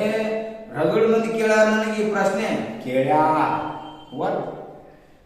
ಕೇಳ್ಯಾರ ರಗಡು ಮಂದಿ ನನಗೆ ಈ ಪ್ರಶ್ನೆ, ಕೇಳ್ಯಾ ಮೊದಲಿಗೆ ಬಂತು. ಈಗ ನಮ್ಮ ಕನ್ನಡ ವಾಕ್ಯದಲ್ಲಿ ವರ್ಬ್ ಎಲ್ಲಾದ್ರೂ ಬರ್ಬೋದು. ಎಲ್ಲಿ ಬಂದು ವರ್ಬ್ ಅದು ಚೆನ್ನಾಗಿ ಅರ್ಥ ಆಗ್ಬೇಕು. ನೆನ್ಪಿಟ್ಕೊಳ್ಳಿ, ಈ ವಿಡಿಯೋ ನಿಮ್ಮ ಜೀವನದಲ್ಲಿ ಅದ್ಭುತವಾದ ಬದಲಾವಣೆ ತರ್ತಾ ಇದೆ. ಅದು ಹೊಸ ವರ್ಷದೊಂದಿಗೆ ಮೇಳೈಸಲಿ ಅನ್ನೋದು ನನ್ನ ಆಶೆ. ಅದಕ್ಕೆ ನೋಡಿ, ನಿನ್ನೆ ರವಿ ತನ್ನ ತಂದೆಯೊಂದಿಗೆ ಬೆಂಗಳೂರಿಗೆ ಹೋದನು. ಇದರ ವರ್ಬ್ ಆದ್ರೆ ಹೋದನು. ಯಾಕೆ? ಹೋಗೋದು ಒಂದು ಕ್ರಿಯೆ. ನೆಕ್ಸ್ಟ್, ನಿನ್ನೆ ರವಿ ಮತ್ತು ಅವನ ತಂದೆ ಬೆಂಗಳೂರಿಗೆ ಹೋದರು. ಇದರಾಗ ವರ್ಬ್ ಹೋದರು. ಇಲ್ಲಿ ನಿಮ್ಗೆ ಪದೇ ಸ್ವಲ್ಪ ಪುನರಾವರ್ತನೆ ಆಗ್ತಾ ಇದೆ ಅನ್ಸುತ್ತೆ. ಆದ್ರೆ ಕ್ರಮೇಣ ಬೇರೆ ಬೇರೆ ವಿಷಯಗಳನ್ನ ಹೇಳ್ತಾ ಹೋದಾಗ ಯಾಕೆ ಪುನರಾವರ್ತನೆ ಮಾಡೋದನ್ನು ನಮಗೆ ಮನವರಿಕೆ ಆಗುತ್ತೆ. ಬಡತನವು ನಮಗೆ ಅನೇಕ ಒಳ್ಳೆಯ ಪಾಠಗಳನ್ನು ಕಲಿಸುತ್ತದೆ. ಇದರ ವರ್ಬ್ ಆದ್ರೆ ಎಸ್, ಪಾಠಗಳನ್ನು ಅಲ್ಲ, ಕಲಿಸುತ್ತದೆ. ಕರೆಕ್ಟ್, ಕಲಿಸೋದು ಕ್ರಿಯೆ ಇದೆ, ಅದು ಕಲಿಸುತ್ತದೆ ವರ್ಬ್. 1947 ನಮ್ಮ ದೇಶ ಸ್ವಾತಂತ್ರ್ಯವನ್ನು ಪಡೆಯಿತು. ಇದರ ವರ್ಬ್ ಆದ್ರೆ ಪಡೆಯಿತು. ಇದನ್ನು ಒಂದೊಂದ್ಸಲ ನೀವು ಅಂತಿರ್ತೀವಿ. ಸ್ವಾತಂತ್ರ್ಯ ಪಡೆಯಿತು ನಮ್ಮ ದೇಶ 1947ರಾಗ. ಸ್ವಾತಂತ್ರ್ಯ ಪಡೆಯಿತು ನಮ್ಮ ದೇಶ ಎಲ್ಲಿ ಬಂತು? ಮೊದಲಲ್ಲಿ ಬಂತು. ಹಿಂಗ ಕನ್ನಡ ವಾಕ್ಯದಲ್ಲಿ ವರ್ಬ್ ಎಲ್ಲಾರು ಬರ್ಬೋದು. ಯಾವ ವರ್ಬ್ ಅನ್ನು ಸ್ಪಷ್ಟವಾಗಿ ಗುರುತಿಸ್ಕೊಳ್ಬೇಕು. ಓಕೆ, ರವಿಯ ಗೆಳೆಯನ ತಂದೆ ನಮಗೆ ಇಂಗ್ಲಿಷ್ ಕಲಿಸುತ್ತಾರೆ. ಇದರ ವರ್ಗ ಆದ್ರೆ ಕಲಿಸುತ್ತಾರೆ. ಗುಡ್, ಇದು ವರ್ಗ. ಈ ವರ್ಗದಲ್ಲಿನ ಹುಡುಗರು ಇಂಗ್ಲಿಷ್ ಅನ್ನು ಚೆನ್ನಾಗಿ ಮಾತನಾಡುತ್ತಾರೆ. ಇದರ ವರ್ಗ ಆದ್ರೆ ಎಸ್, ಮಾತನಾಡುತ್ತಾರೆ. ಮಾತನಾಡುವುದು ಕೂಡ ಒಂದು ಕ್ರಿಯೆ. ಅದನ್ನು ನೀವು ಹೆಂಗಾದ್ರು ಹೇಳ್ಬೋದು, ಇಂಗ್ಲಿಷ್ ಚಲೋ ಮಾತಾಡ್ತಾರ ಒಂದಿಷ್ಟು ಹುಡುಗರು ಈ ಕ್ಲಾಸ್ನ್ಯಾಗ, ಇವೇನೋ ಅಂತೀವಿ.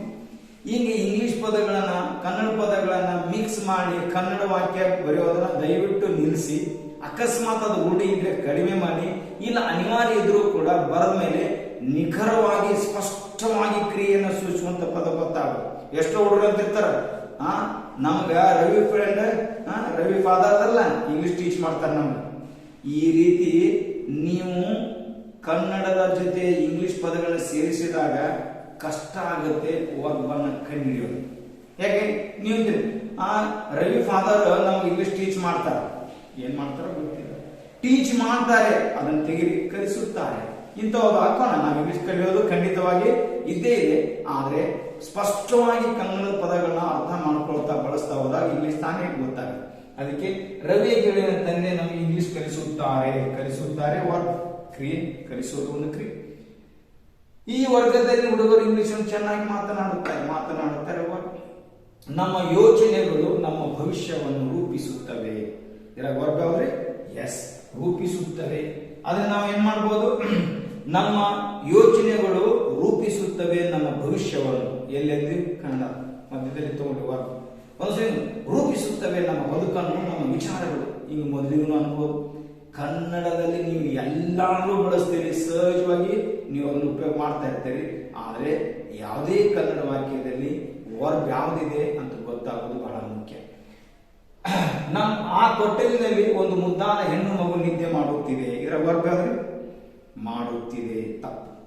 ಏನ್ ಮಾಡ್ತಾ ಇದೆ? ನಿದ್ದೆ ಮಾಡುತ್ತಿದೆ. ನಿದ್ದೆ ಮಾಡೋದೇ ಕ್ರಿಯೆ, ಅದಕ್ಕೆ ಮಾಡುತ್ತಿದೆ ಅಲ್ಲ, ನಿದ್ದೆ ಮಾಡುತ್ತಿದೆ ವರ್ಗ. ಇದು ಅರ್ಥ ಮಾಡ್ಕೊಳ್ಳಿ. ಒಂದೊಂದ್ಸಲ ನಿಮ್ಗೆ ಕನ್ಫ್ಯೂಸ್ ಆಗ್ತಿರ್ತದೆ. ಈಗ ನನ್ನ ಗೆಳೆಯನು ನನಗೆ ಅನೇಕ ಸಲ ಸಹಾಯ ಮಾಡಿದ್ದಾನೆ. ಇದರ ವರ್ಗ ಮಾಡಿದ್ದಾನೆ ತಪ್ಪು. ಏನ್ ಮಾಡಿದ್ದಾನೆ? ಸಹಾಯ ಮಾಡಿದ್ದಾನೆ. ಸಹಾಯ ಮಾಡು ಅನ್ನೋದೇ ವರ್ಗ. ಹಿಂಗ್ ಒಂದೊಂದ್ಸಲ ಎರಡೆರಡು ಪದಗಳನ್ನು ಕೂಡಿದಂತ ಸಂಯುಕ್ತ ಕ್ರಿಯಾಪದಗಳು ಬರ್ತವೆ. ಅದು ಗೊತ್ತಾಗಬೇಕು ನಿಮ್ಗೆ. ನಿದ್ದೆ ಮಾಡು ಒಂದೇ ಕ್ರಿಯಾಪದ, ಅದಕ್ಕೆ ಮಾಡು ಬೇರೆ, ನಿದ್ದೆ ಬೇರೆ ಅಲ್ಲ. ನಾನು ಸಾಯಂಕಾಲ 6 ಗಂಟೆಗೆ ಊಟ ಮಾಡುತ್ತೇನೆ. ಇದರ ವರ್ಗ ಊಟ ಮಾಡುತ್ತೇನೆ, ಬರೇ ಮಾಡುತ್ತೇನೆ. ನೋಡೋಣ ಇನ್ನೊಂದು ವಾಕ್ಯ. ಎಸ್, ಆ ಮಹಿಳೆಗೆ ನೀನು ಅನೇಕ ಸಲ ಮೋಸ ಮಾಡಿದ್ದಿ. ಇದರ ವರ್ಗ ಮಾಡಿದ್ದಿ ಅಲ್ಲ. ಏನ್ ಮಾಡಿದ್ದಿ? ಮೋಸ ಮಾಡು ಅನ್ನೋದೇ ಒಂದು ಕ್ರಿಯೆ. ಅದಕ್ಕೆ ಇದು ವರ್ಗ.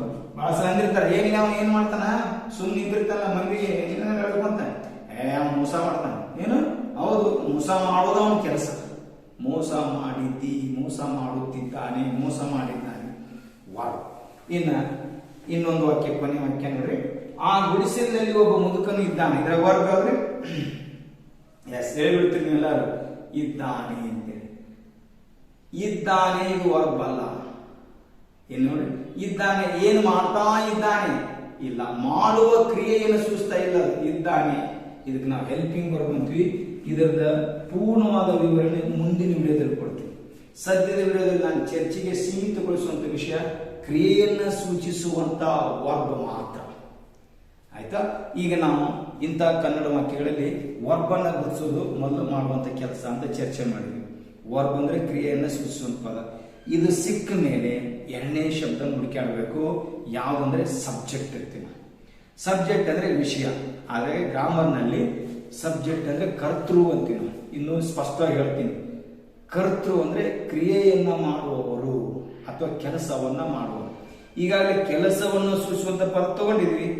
ಆ ಪದ ಸಿಕ್ಕ ಮೇಲೆ ಈ ಕೆಲಸ ಮಾಡಿದವರು ಯಾರು ಅಂತ ಪ್ರಶ್ನೆ ಮಾಡ್ಬೇಕು ಮನುಷ್ಯನೊಳಗ. ಅದಕ್ಕೆ ಉತ್ತರವಾಗಿ ಬರುವ ಪದನೇ ಏನಿರ್ತೈತಿ? ಸಬ್ಜೆಕ್ಟ್. ಇದು ಬಹಳ ಮುಖ್ಯ.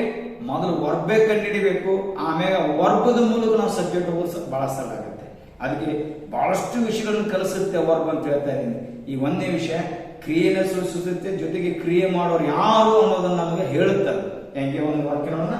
ನಾನು ಈ ಸಲ ಇಂಗ್ಲಿಷ್ ಕಲಿಯುತ್ತೇನೆ. ಇದರ ಕ್ರಿಯೆ ಯಾವುದು? ಕಲಿಯುವ ಕ್ರಿಯೆ, ಕಲಿಯುತ್ತೇನೆ ವರ್ಬ್. ಕಲಿಯೋರು ಯಾರು? ನಾನು. ಇದು ಸಬ್ಜೆಕ್ಟ್. ಇದು ನೆನ್ಪಿಟ್ಕೋ. ಹಿಂಗೆ ನೋಡಿ ಈ ವಾಕ್ಯ. ಈ ಸಲ ಇಂಗ್ಲಿಷ್ ಕಲಿಯುತ್ತೇನೆ ನಾನು. ಏನ್ ಮಾಡ್ತೀನಿ? ಕಲಿತೀನಿ. ಮೇನ್ ವರ್ಬ್ ಅಂದ್ರೆ ವರ್ಬ್.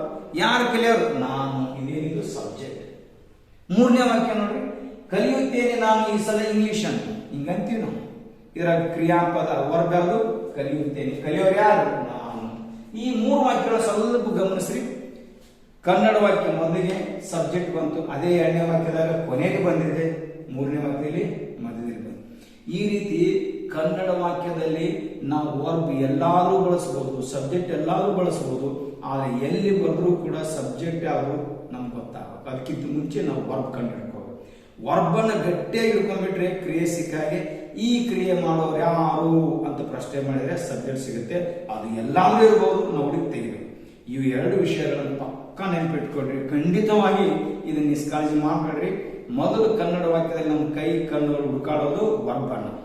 ಆ ವರ್ಬ್ ಅಂದ್ರೆ ಕ್ರಿಯೆಯನ್ನ ಸೂಚಿಸುವಂತ ಪದ. ಆ ಕ್ರಿಯೆಯನ್ನ ಸೂಚಿಸುವಂತ ಪದ ಸಿಕ್ಕ ಮೇಲೆ ಆ ಕ್ರಿಯೆ ಮಾಡೋರು ಯಾರು ಅಂತ ಪ್ರಶ್ನೆ ಮಾಡ್ಕೋಬೇಕು. ಅವಾಗ ಸಿಗುವಂತ ಶಬ್ದ ಸಬ್ಜೆಕ್ಟ್. ಈ ಸಬ್ಜೆಕ್ಟ್ ಕನ್ನಡದಲ್ಲಿ ಎಲ್ಲಾರು ಯಾವ ಭಾಗದಲ್ಲಿ ಬರ್ಬೋದು ಅದನ್ನ ಹುಡುಕಿ ನಾವು ಸ್ಪಷ್ಟಪಡಿಸ್ಕೋಬೇಕು. ನಂತರ ಮುಂದಿನ ವಾಕ್ಯಕ್ಕೆ ಹೋಗೋಣ. ರವಿ ನಿನ್ನೆ ಬೆಂಗಳೂರಿಗೆ ಹೋದನು. ಇಲ್ಲಿ ಯಾವ ಕ್ರಿಯೆ ಇದೆ? ಹೋಗುವ ಕ್ರಿಯೆ ಇದೆ. ಹೋದನು, ಹೋಗೋದೊಂದು ಕ್ರಿಯೆ, ಅದಕ್ಕೆ ಹೋದನು ಈಗ ವರ್ಬ್ ಮಾಡ್ಕೊಂಡು. ಈ ಹೋಗೋ ಕ್ರಿಯೆ ಮಾಡಿದ್ರೆ ಯಾರು? ರವಿ. ಇಲ್ಲಿ ರವಿ ಏನಾದ್ರು ಸಬ್ಜೆಕ್ಟ್. ಕ್ರಿಯೆ ಮಾಡುವ ಮತ್ತೊಂದು. ಈಗ ನಾವೆಲ್ಲರೂ ಇಂಗ್ಲಿಷ್ ಕಲಿಯುತ್ತಿದ್ದೇವೆ. ಏನ್ ಮಾಡ್ತಾ ಇದ್ದೇವೆ? ಕಲಿಯಾಕತ್ತೀವಿ. ಏನ್ ಮಾಡಾಕತ್ತೀವಿ? ಕಲಿಯಾಕತ್ತೀವಿ, ಕಲಿಯುತ್ತಿದ್ದೇವೆ. ಇದು ವರ್ಬ್. ಇಲ್ಲಿ ಕಲಿಯೋ ಕ್ರಿಯೆ ಮಾಡ್ತಾರೋ ಯಾರು? ನಾವೆಲ್ಲರೂ ಸಬ್ಜೆಕ್ಟ್. ಇದು ಗೊತ್ತಾಗ್ತಾ ಹೋಗುತ್ತೆ, ದಯವಿಟ್ಟು ಅರ್ಥ ಮಾಡ್ಕೊಳ್ಳಿ. ನಾವೆಲ್ಲರೂ ಅನ್ನೋದು ಸಬ್ಜೆಕ್ಟ್. ನೋಡೋಣ. ರವಿ ಮತ್ತು ಸುಮಾ ಇಂದು ಬೆಂಗಳೂರಿಗೆ ಹೋಗಿದ್ದಾರೆ. ಇಲ್ಲಿ ಯಾವ ಕ್ರಿಯೆ ಇದೆ? ಹೋಗುವ ಕ್ರಿಯೆ ಇದೆ. ಹೋಗಿದ್ದಾರೆ, ಈಗಾಗಲೇ ವರ್ಬ್ ಸಿಕ್ಕಿದೆ. ಹೋದೋರು ಯಾರು? ಯಾರು ಹೋಗ್ಯಾರ? ಯಾರು ಹೋಗ್ಯಾರ? ರವಿ ಮತ್ತು ಸುಮಾ ಸಬ್ಜೆಕ್ಟ್. ನೋಡ್ರಿ, ಇಲ್ಲಿ ವರ್ಬ್ ಹೇಳುತ್ತೆ, ಕ್ರಿಯೆ ಮಾಡೋರು ಯಾರು ಅನ್ನೋದು ಹೇಳುತ್ತೆ. ಆ ಕ್ರಿಯೆ ಮಾಡೋರು ಒಬ್ರು, ಇಬ್ರು, ಸಿಂಗುಲರು, ಪ್ಲೂರಲ್ ಎಲ್ಲ ಹೇಳುತ್ತೆ. ಅದಕ್ಕೆ ಹೋಗಿದ್ದಾರೆ ಅಂದ್ರೆ ಬಹಳ ಮಂದಿ ಅದಾರ. ಯಾರು? ರವಿ ಮತ್ತು ಸುಮಾ. ಇಲ್ಲಿ ಎಷ್ಟದ ಸಬ್ಜೆಕ್ಟ್? 2 ಅದ. ಅದಕ್ಕೆ 2 ಜೋಡಿಸ್ಲಿಕ್ಕೆ ನಾವು ರವಿ ಮತ್ತು ಸುಮಾ 2 ಸಬ್ಜೆಕ್ಟ್ ಅನ್ನು ಕೂಡಿಸಿದ್ವಿ. ಈ ರೀತಿ ಸಬ್ಜೆಕ್ಟ್ 1 ಬಂದಿದೆಯೋ, 2 ಬಂದಿದೆಯೋ, ಒಂದೇ ಪದ ಇದೆಯೋ, 2 ಪದ ಇದೆಯೋ, 3 ಪದಗಳಿವೆ, ಪಕ್ಕ ಗೊತ್ತಾಗೋದು ನಾವು ವರ್ಗನ ಇಟ್ಕೊಂಡಾಗ. ಹೋಗಿದ್ದಾರೆ ಅಂದ್ರೆ ಬಹಳ ಮಂದಿ ಅದಾರ. ಯಾರವರು? ರವಿ ಮತ್ತು ಸುಮಾ. ಒಂದ್ ವೇಳೆ ರವಿ ಬಗ್ಗೆ ಮಾತಾಡಿದ್ರೆ ರವಿ ಹೋಗಿದ್ದಾನೆ ಅಂತಿದ್ವಿ, ಹಂಗಿಲ್ಲ. ಸುಮಾ ಹೋಗಿ ದಾಳೆ ಅಂತಿದ್ವಿ, ಹಂಗಿಲ್ಲ. ಹೋಗಿದ್ದಾರೆ ಅನ್ನೋ ಪದ ಈ ಕ್ರಿಯೆ ಮಾಡಿದವರು ಬಹಳ ಮಂದಿ ಅದಾರ. ಅವ್ರು ಯಾರು? ರವಿ ಮತ್ತು ಸುಮಾ. ಇದು ಗೆಳೆಯರೆ ಬಹಳ ಬಹಳ ಬಹಳ ಸ್ಪಷ್ಟವಾಗಿ ತಿಳ್ಕೊಳ್ಬೇಕು. ಈ ಇಂಗ್ಲಿಷ್ ಅತ್ಯಂತ ಸರಳವಾದ ಭಾಷೆ ಆಗಬೇಕಾದ್ರೆ ನಮ್ಮ ಕನ್ನಡ ವಾಕ್ಯ ಸರಳ ಆಗಬೇಕು. ಸರಳ ಅಂದ್ರೆ ನಾವು ಬರದಂತ ಮಾತಾಡುವಂತ ಕನ್ನಡ ವಾಕ್ಯದಲ್ಲಿ ವರ್ಬ್ ಗೊತ್ತಾಗಬೇಕು, ಸಬ್ಜೆಕ್ಟ್ ಗೊತ್ತಾಗಬೇಕು.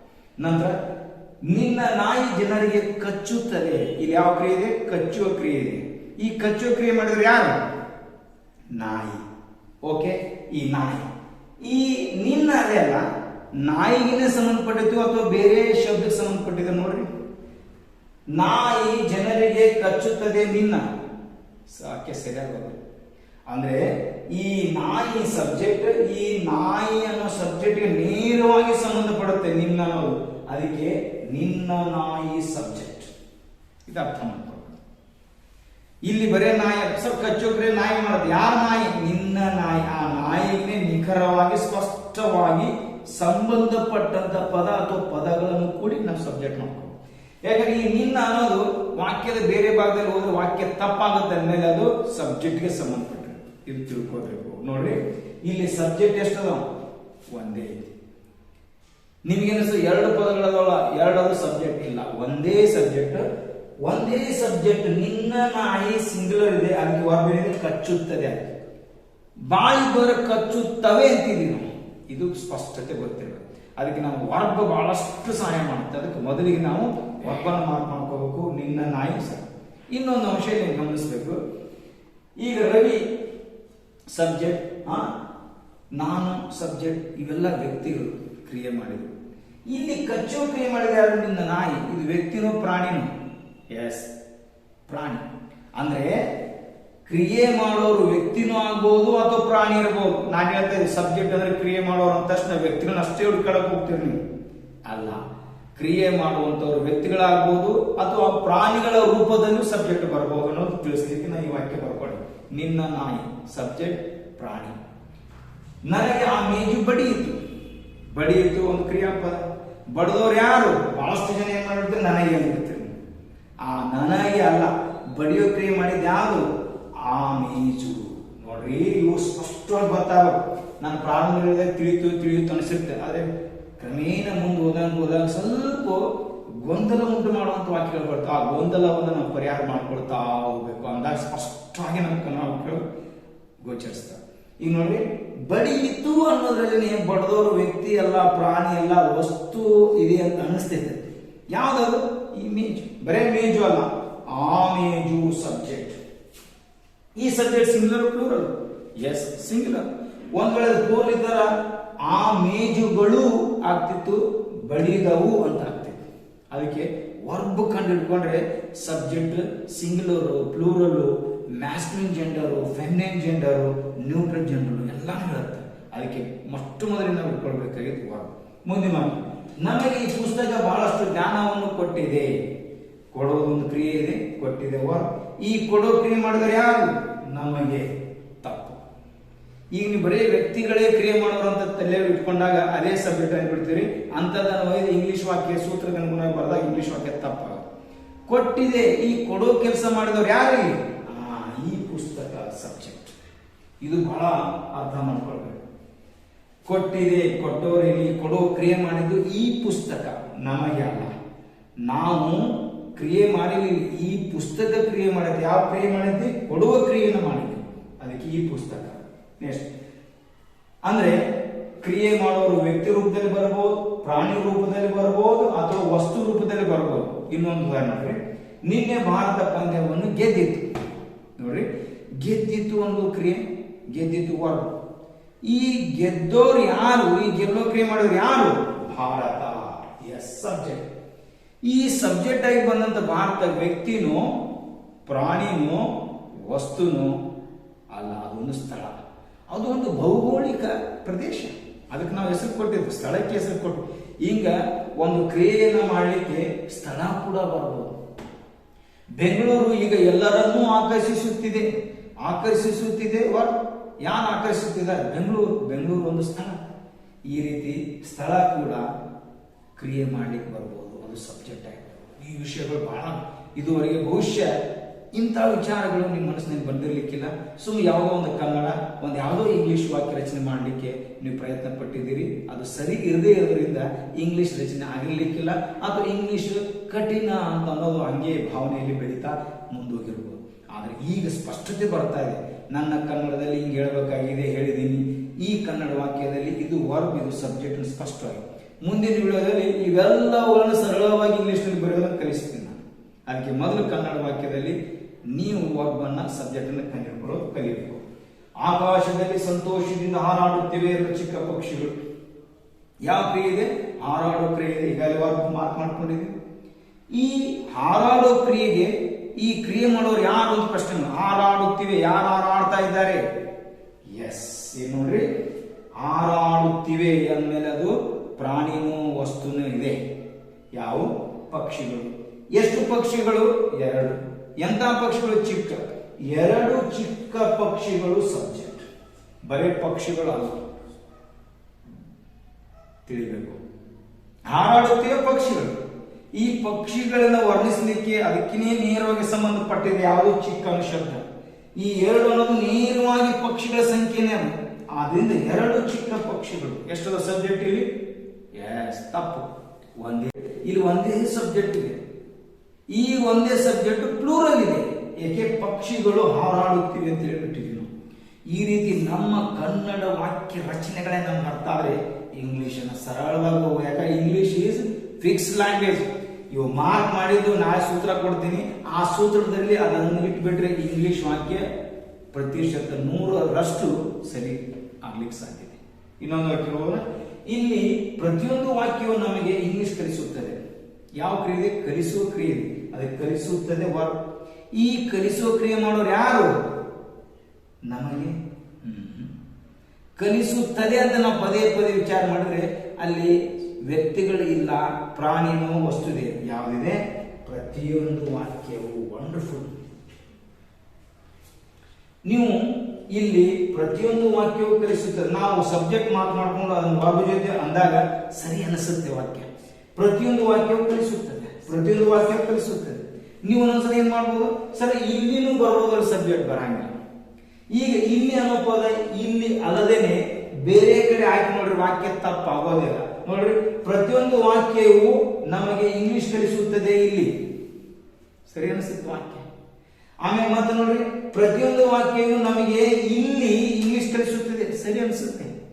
ಯಾವಾಗ ಆ ಪದವನ್ನ ಆ ಸಬ್ಜೆಕ್ಟ್ ದಿಂದ ದೂರ ಮಾಡಿದಾಗ ವಾಕ್ಯದ ಅರ್ಥ ಸರಿ ಅನಿಸೋದಿಲ್ಲ, ಅವಾಗ ಅದು ನೇರವಾಗಿ ಸಬ್ಜೆಕ್ಟ್ ಸಂಬಂಧಪಟ್ಟಿದೆ, ಅವಾಗ ತಗೊಳ್ಬೇಕು. ಇಲ್ಲಿ ಪ್ರತಿಯೊಂದು ವಾಕ್ಯವು ಮಾತ್ರ ಸಬ್ಜೆಕ್ಟ್. ಮುಂದೋಗೋಣ. ಖಂಡಿತವಾಗಿ ಈ ಸಲ ನೀವು ವಿಡಿಯೋದ ಮೂಲಕ ಇಂಗ್ಲಿಷ್ ಕಲಿಯುತ್ತೀರಿ. ಏನ್ ಮಾಡ್ತೀರಿ? ಕಲಿತೀರಿ. ಯಾರು ಕಲಿತೀರಿ? ನೀವು. ಸಬ್ಜೆಕ್ಟ್ ಎಲ್ಲಿ ಬಂದಿದೆ ನೋಡಿ, ಮಧ್ಯದಲ್ಲಿ ಬಂದಿದೆ. ಈಗ ಕನ್ನಡದಲ್ಲಿ ವರ್ಬ್ ಎಲ್ಲಾದ್ರೂ ಬರ್ಬೋದು, ಸಬ್ಜೆಕ್ಟ್ ಎಲ್ಲಾದ್ರೂ ಬರ್ಬೋದು. ಎಲ್ಲಿ ಬಂದ್ರು ಯಾವ ವರ್ಬ್ ಯಾವ ಸಬ್ಜೆಕ್ಟ್ ಖಂಡಿತವಾಗಿ ನಮ್ಗೆ ಗೊತ್ತಾಗ್ತಾ ಹೋಗ್ಬೇಕು. ಮುಂದೋಗೋಣ. ರವಿಯ ಗೆಳೆಯನು ಈ ಸಲ ಮೊದಲ ಬಹುಮಾನವನ್ನು ಗೆದ್ದಿದ್ದಾನೆ. ಏನ್ ಮಾಡ್ಯಾನ? ಗೆದ್ದಾನ್. ಗೆಲ್ಲೋ ಕೆಲಸ ಮಾಡ್ಯ, ಅದಕ್ಕೆ ಗೆದ್ದಿದ್ದಾನೆ. ಈ ಗೆಲ್ಲೋ ಕೆಲಸ ಮಾಡಿದ್ರೆ ಯಾರು? ರವಿಯ ಗೆಳೆಯನು ಸಬ್ಜೆಕ್ಟ್. ಇಲ್ಲಿ ರವಿಯ ಗೆಳೆಯನು 2 ಪದಗಳಿದ್ರು, ಸಬ್ಜೆಕ್ಟ್ ಒಂದೇ. ಕ್ರಿಯೆ ಮಾಡಿದ ಒಬ್ಬನೇ, ಅದಕ್ಕೆ ಏನ್ ಮಾಡಿ? ಗೆದ್ದಿದ್ದಾನೆ. ಬಾಳ ಮಂದಿದ್ರೆ ಗೆದ್ದಿದ್ದಾರೆ ಅಂತ ಆಗ್ತಿತ್ತು, ಅದಕ್ಕೆ ಸಬ್ಜೆಕ್ಟ್ ಅಲ್ಲಿ ರವಿಯ ಗೆಳೆಯನು. ಮುಂದೋಗೋಣ. ನನಗೆ ಈ ಪ್ರಶ್ನೆಯನ್ನು ಅನೇಕ ಬುದ್ಧಿವಂತ ವಿದ್ಯಾರ್ಥಿಗಳು ಕೇಳಿದ್ದಾರೆ. ಏನ್ ಮಾಡ್ಯಾರ? ಕೇಳ್ಯಾರ. ಕೇಳೋ ಕ್ರಿಯೆ ಮಾಡ್ಯಾರ, ಅದಕ್ಕೆ ಕೇಳಿದ್ದಾರೆ ವರ್ಬ್. ಈ ಕೇಳೋ ಕ್ರಿಯೆ ಮಾಡಿದರೆ ಯಾರು? ವಿದ್ಯಾರ್ಥಿಗಳು. ಕೇವಲ ವಿದ್ಯಾರ್ಥಿಗಳು? ಎಂತ ವಿದ್ಯಾರ್ಥಿಗಳು? ಬುದ್ಧಿವಂತ. ಈ ವಿದ್ಯಾರ್ಥಿಗಳಿಗೆ ನೇರವಾಗಿ ಸಂಬಂಧಪಟ್ಟಿದೆ ಬುದ್ಧಿವಂತ. ಎಷ್ಟು ವಿದ್ಯಾರ್ಥಿಗಳು? ಅನೇಕ ಕೂಡ ವಿದ್ಯಾರ್ಥಿಗಳಿಗೆ ಸಂಬಂಧಪಟ್ಟಿದೆ. ಅದಕ್ಕೆ ಇಲ್ಲಿ ಸಬ್ಜೆಕ್ಟ್ ಏನು ಮಾಡ್ಕೋಬೇಕು? ಅನೇಕ ಬುದ್ಧಿವಂತ ವಿದ್ಯಾರ್ಥಿಗಳು. ಇಲ್ಲಿ 3 ಪದಗಳು ಬಂದರೂ ಕೂಡ ಸಬ್ಜೆಕ್ಟ್ ಒಂದ. ಆ ಸಬ್ಜೆಕ್ಟ್ ಪ್ಲೂರಲ್ ಇರೋದ್ರಿಂದ ಕೇಳಿದ್ದಾರೆ ಅಂತ ವರ್ಬ್ ಕೂಡ ಪ್ಲೂರಲ್ ಆಗಿದೆ. ವರ್ಬ್ ಬಿಡ್ಕೊಂಡ್ಬಿಟ್ರೆ ಸಬ್ಜೆಕ್ಟ್ ತಾನೇ ಹೊರಗಡೆ ಬರುತ್ತೆ. ಅದಕ್ಕೆ ದಯವಿಟ್ಟು ಈ ಒಂದು ಮೊದಲ ಹೆಜ್ಜೆ ನಿಮಗೆ ಖಂಡಿತವಾಗಿ ಒಂದು ಭರವಸೆಯನ್ನು ಹುಟ್ಟಬೇಕಂದ್ರೆ ನಾ ಹೇಳೋದು ಪ್ರತಿಯೊಂದು ವಾಕ್ಯನ ಪದೇ ಪದೇ ವಿಚಾರ ಮಾಡಿ, ಈ ವಿಡಿಯೋನ ಪದೇ ಪದೇ ನೋಡಿ. ಖಂಡಿತವಾಗಿ ನಿಮಗೆ ಒಂದು ಭರವಸೆ ನೀಡುತ್ತೆ ಅಂತ ನನ್ನ ಭರವಸೆ. ನಿನ್ನೆ ರವಿ ತನ್ನ ತಂದೆಯೊಂದಿಗೆ ಬೆಂಗಳೂರಿಗೆ ಹೋದನು. ಏನ್ ಮಾಡಿದ? ಹೋದ. ಹೋಗೋದೊಂದು ಕ್ರಿಯೆ. ಹೋದವರು ಯಾರು? ರವಿ. ಸಬ್ಜೆಕ್ಟ್. ಇಲ್ಲಿ ನಿಮ್ಗೊಂದು ಸಣ್ಣ ಪ್ರಶ್ನೆ ಕಾಣುತ್ತೆ, ಸರ್ ಅವ್ರ ಅಪ್ಪರು ಹೋಗ್ಯಾರಲ್ರಿ, ರವಿ ತನ್ನ ತಂದೆಯೊಂದಿಗೆ ಹೋಗ್ಯಾರಂದ್ರೆ ಹೋಗೋ ಕೆಲಸ ಅವರು ಮಾಡ್ಯಾರ. ಅವರು ಮಾಡಿರ್ಬೋದು. ನಾನು ಹೇಳಲಿಕ್ಕೆ ಇಷ್ಟಪಡೋದು ರವಿ ಬಗ್ಗೆ ಅಷ್ಟೇ. ಅದಕ್ಕೆ ರವಿ ಹೋದನು ಅಂದೆ. ಒಂದ್ ವೇಳೆ ತಂದೆನೂ ಹೋಗಿದ್ದಂತೆ ಆ ವಿಷಯ ಹೇಳ್ಬೇಕಾದ್ರೆ ಹೋದರು ಅಂತಿದ್ದೇನೆ. ಅದಕ್ಕೆ ವರ್ಬ್ ಚೆನ್ನಾಗಿ ಅರ್ಥ ಮಾಡ್ಕೊಂಡ್ರೆ ಸಬ್ಜೆಕ್ಟ್ ಯಾವುದು ಸ್ಪಷ್ಟವಾಗಿ ಗೊತ್ತಾಗುತ್ತೆ. ಅದಕ್ಕೆ ರವಿ ಹೋದನು, ರವಿ ಅಷ್ಟೇ ಸಬ್ಜೆಕ್ಟ್. ರೆಡಿ.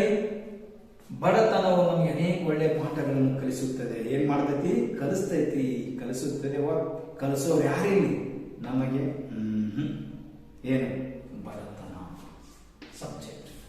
ನಿಮ್ಗೆ ಅನಿಸ್ಬೋದು ಬಡತನ ಇದು ವ್ಯಕ್ತಿನೋ ಪ್ರಾಣಿನೋ ವಸ್ತುನೋ ಸ್ಥಳ ಯಾವುದೂ ಅಲ್ಲಲ್ಲ. ಇದಕ್ಕೆ ಅಬ್ಸ್ಟ್ರಾಕ್ಟ್ ಅಂತೀವಿ. ನಮ್ಮ ಕಲ್ಪನೆಯಲ್ಲಿರುವಂತ ಕೆಲವೊಂದು ವಿಷಯಗಳು ಕೂಡ ಸಬ್ಜೆಕ್ಟ್ ವರ್ತಿಸ್ಬೋದು. ಇಲ್ಲಿ ಕಲಿಸೋ ಕ್ರಿಯೆ ಮಾಡೋದು ಬಡತನ. ಈ ಬಡತನ ವ್ಯಕ್ತಿನೂ ಅಲ್ಲ, ಪ್ರಾಣಿನೂ ಅಲ್ಲ, ವಸ್ತುನೋ ಸ್ಥಳನಲ್ಲ, ನಮ್ಮ ಕಲ್ಪನೆಯಲ್ಲಿರುವಂತಹ ಒಂದು ಭಾವ. ಆ ಭಾವನೆ ಕೂಡ ಒಂದು ಸಬ್ಜೆಕ್ಟ್ ಕೆಲಸ ಮಾಡಬಹುದು. ಇವೆಲ್ಲ ವಿಷಯಗಳು ನಮ್ಗೆ ಗೊತ್ತಾಗ್ತಿರ್ತದೆ. ಅಂದಾಗ ನಾವು ನಿಖರವಾಗಿ ಇಂಗ್ಲಿಷ್ನಲ್ಲಿ ವಾಕ್ಯ ರಚನೆ ಮಾಡಿಸೋದು ಸರಳ ಆಗುತ್ತೆ. ಬಡತನ 1947ರಲ್ಲಿ ನಮ್ಮ ದೇಶ ಸ್ವಾತಂತ್ರ್ಯವನ್ನು ಪಡೆಯಿತು. ಏನ್ ಮಾಡ್ತು? ಪಡ್ಕೊಂತು, ತಗೊಂತು, ತೆಗೆದುಕೊಳ್ತು. ಈ ಪಡ್ಕೊಳ್ಳೋಕೆ ಏನ್ ಮಾಡಿದ್ರೆ ಯಾರು? ನಮ್ಮ ದೇಶ. ಬರೇ ದೇಶ ಅಲ್ಲ, ಬರೇ ನಮ್ಮ ಅಲ್ಲ, ನಮ್ಮ ದೇಶ ಸಬ್ಜೆಕ್ಟ್. ಓಕೆ.